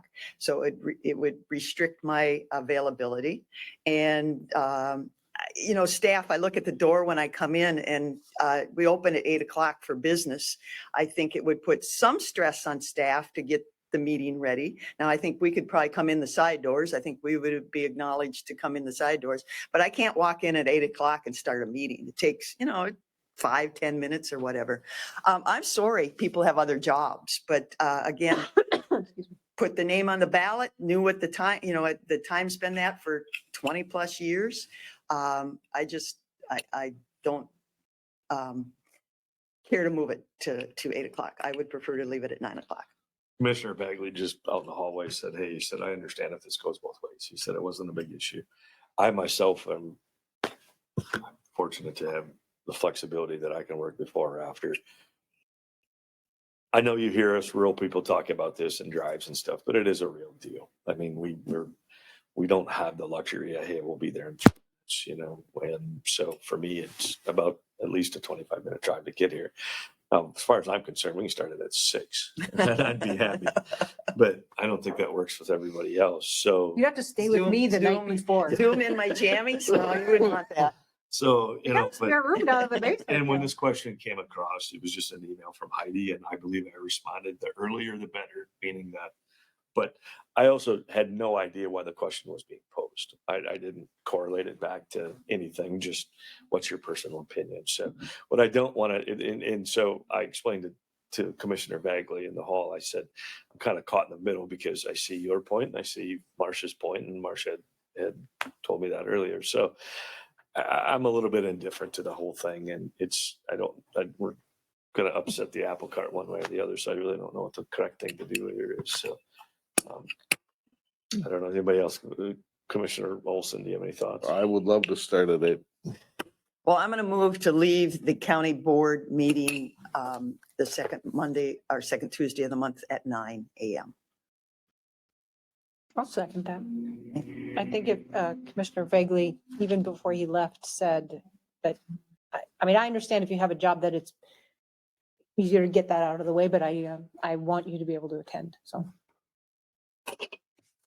Any further discussion? I'm going to vote just based on status quo. Okay, so Commissioner Ward has moved and Commissioner Meyer has seconded, leaving the committee of the board start time as is. Any further discussion? Hearing none, all those in favor, please signify by saying aye. Aye. Aye. Those opposed? Yeah. Okay, motion carries. Thank you. That doesn't mean we're going to change that in the future. It could, but I do relate to, I did say somebody that may run in, in an outer rural county position, it's difficult to, get here sometimes, even at 9 o'clock, you have to plan your day. It depends on the weather. Depends on the weather, absolutely. So, You get behind a school bus, or if you go too early, you get behind all the school buses. I had an announcement and Yes. potentially a request for board action. So Yes. Commissioner Ward and I both went to the, so SHAC is It's a state State health- Community Health Service Advisory Committee. for all the representatives of the community health boards across the state. And so we were at this 2-day retreat in Wilmer. And this is a document that identifies, they have set kind of this idea for public health that instead of just being the safety net services, that there are 4 fundamental foundational responsibilities of public health. They talked about, this doesn't make a lot of sense if you don't see the detail, but the state, with the help of the University of Minnesota, did something called a cost and capacity study, and they would have sent this information to Winona County in 2021, I think, and we would have reported it. And from this, they are trying to figure out what counties and overall from a state perspective, where are the places where there are gaps in these responsibilities of public health. So anyone who wants this can certainly have it. What I would like is if we at an upcoming meeting of our public health board, which in Winona County is the county board, we could get our staff, I'm thinking Melanie Fraser in public health, to do this presentation, walk through the top line findings of the recommendations and what the cost and capacity study said. And then I would love to, for us to be able to review what our portion of the cost and capacity assessment was and what our gaps or places where our staff thinks that we need to maybe beef up what we're doing. So I would be looking for, I guess, a second to either put this on the committee of the board to ask for or to put it on a future public health board meeting. I would second it. I think timing, they may be a little overwhelmed right now, so it doesn't need to be a real urgent thing. But yet it needs to be brought to a local level, and it'll take more than 15 minutes before a county board meeting to discuss. It will. So- It will indeed. So at some point in the future. Okay. For Not- clarification, committee of the board? Well, Yeah, for county discussion. yeah, I Just- get, Start there with it. well, right. Or I mean, in public terms health. of our procedure, what I have the authority to ask for is that it go to the committee of the board. Yeah. And then the committee of the board asks for it to be put on a public health board future agenda Right. item. So, But again, the staff has to determine their capacity to Yeah. analyze it and bring it. and I was looking for my notes, but ultimately, one of the things I came away with is that the state is talking about that they feel from the overall results of that study that they would like to see the state invest almost 600 million more in public health. It ended up being like $1 for every person across the state. Something like that. I don't know the state's Population. I knew you would try to figure it out though. Population. This will give you within something to think Minnesota. about. Yeah, 5 million or so, or 50. 50 million, isn't it? It's 50, roughly 50 Yeah. million. So Yeah. it'd be more than that. Okay, that would conclude our Motion business. to adjourn? Yeah, there we go. Second. Commissioner Olson has moved. I think Commissioner Ward gave us the second to adjourn the meeting. Is there any discussion? Hearing none, all those in favor, please signify by saying aye. Aye. Anyone opposed? We're adjourned. All right, so the next item is committee of the board. Does anybody need a break? Yeah, I'm gonna run the rest of it. 2 minutes. That's okay. Save it, Donna? I have one item on the agenda, and that has to do with dog breeding facilities. And this was a request made by Commissioner Olson. I would like to move that we table this until we have a full board. I'll second that. Yeah. What is it? We don't discuss, we just Yeah. vote to table. Yeah. Yep. Yeah. It'll be on the next board, Yep. next committee of the board. Yep. And I mean, and for clarity, that the request wasn't to have, it was to move it to it was about the time of when it would happen, not having it. Yeah, so table, just table. Okay. So this table come back to the next committee of the board? Yes. Correct. Yeah, Right, 8 a.m. At 8 a.m. Go ahead. 6. Yeah. Okay. So that would actually be prior to the next meeting then, correct? It's a night meeting, so yes. Yeah. Night meetings It'll would be prior before. to. yeah, okay, Okay. all right. So with that, I declare us adjourned. Right. Thank you all. Was it worth staying?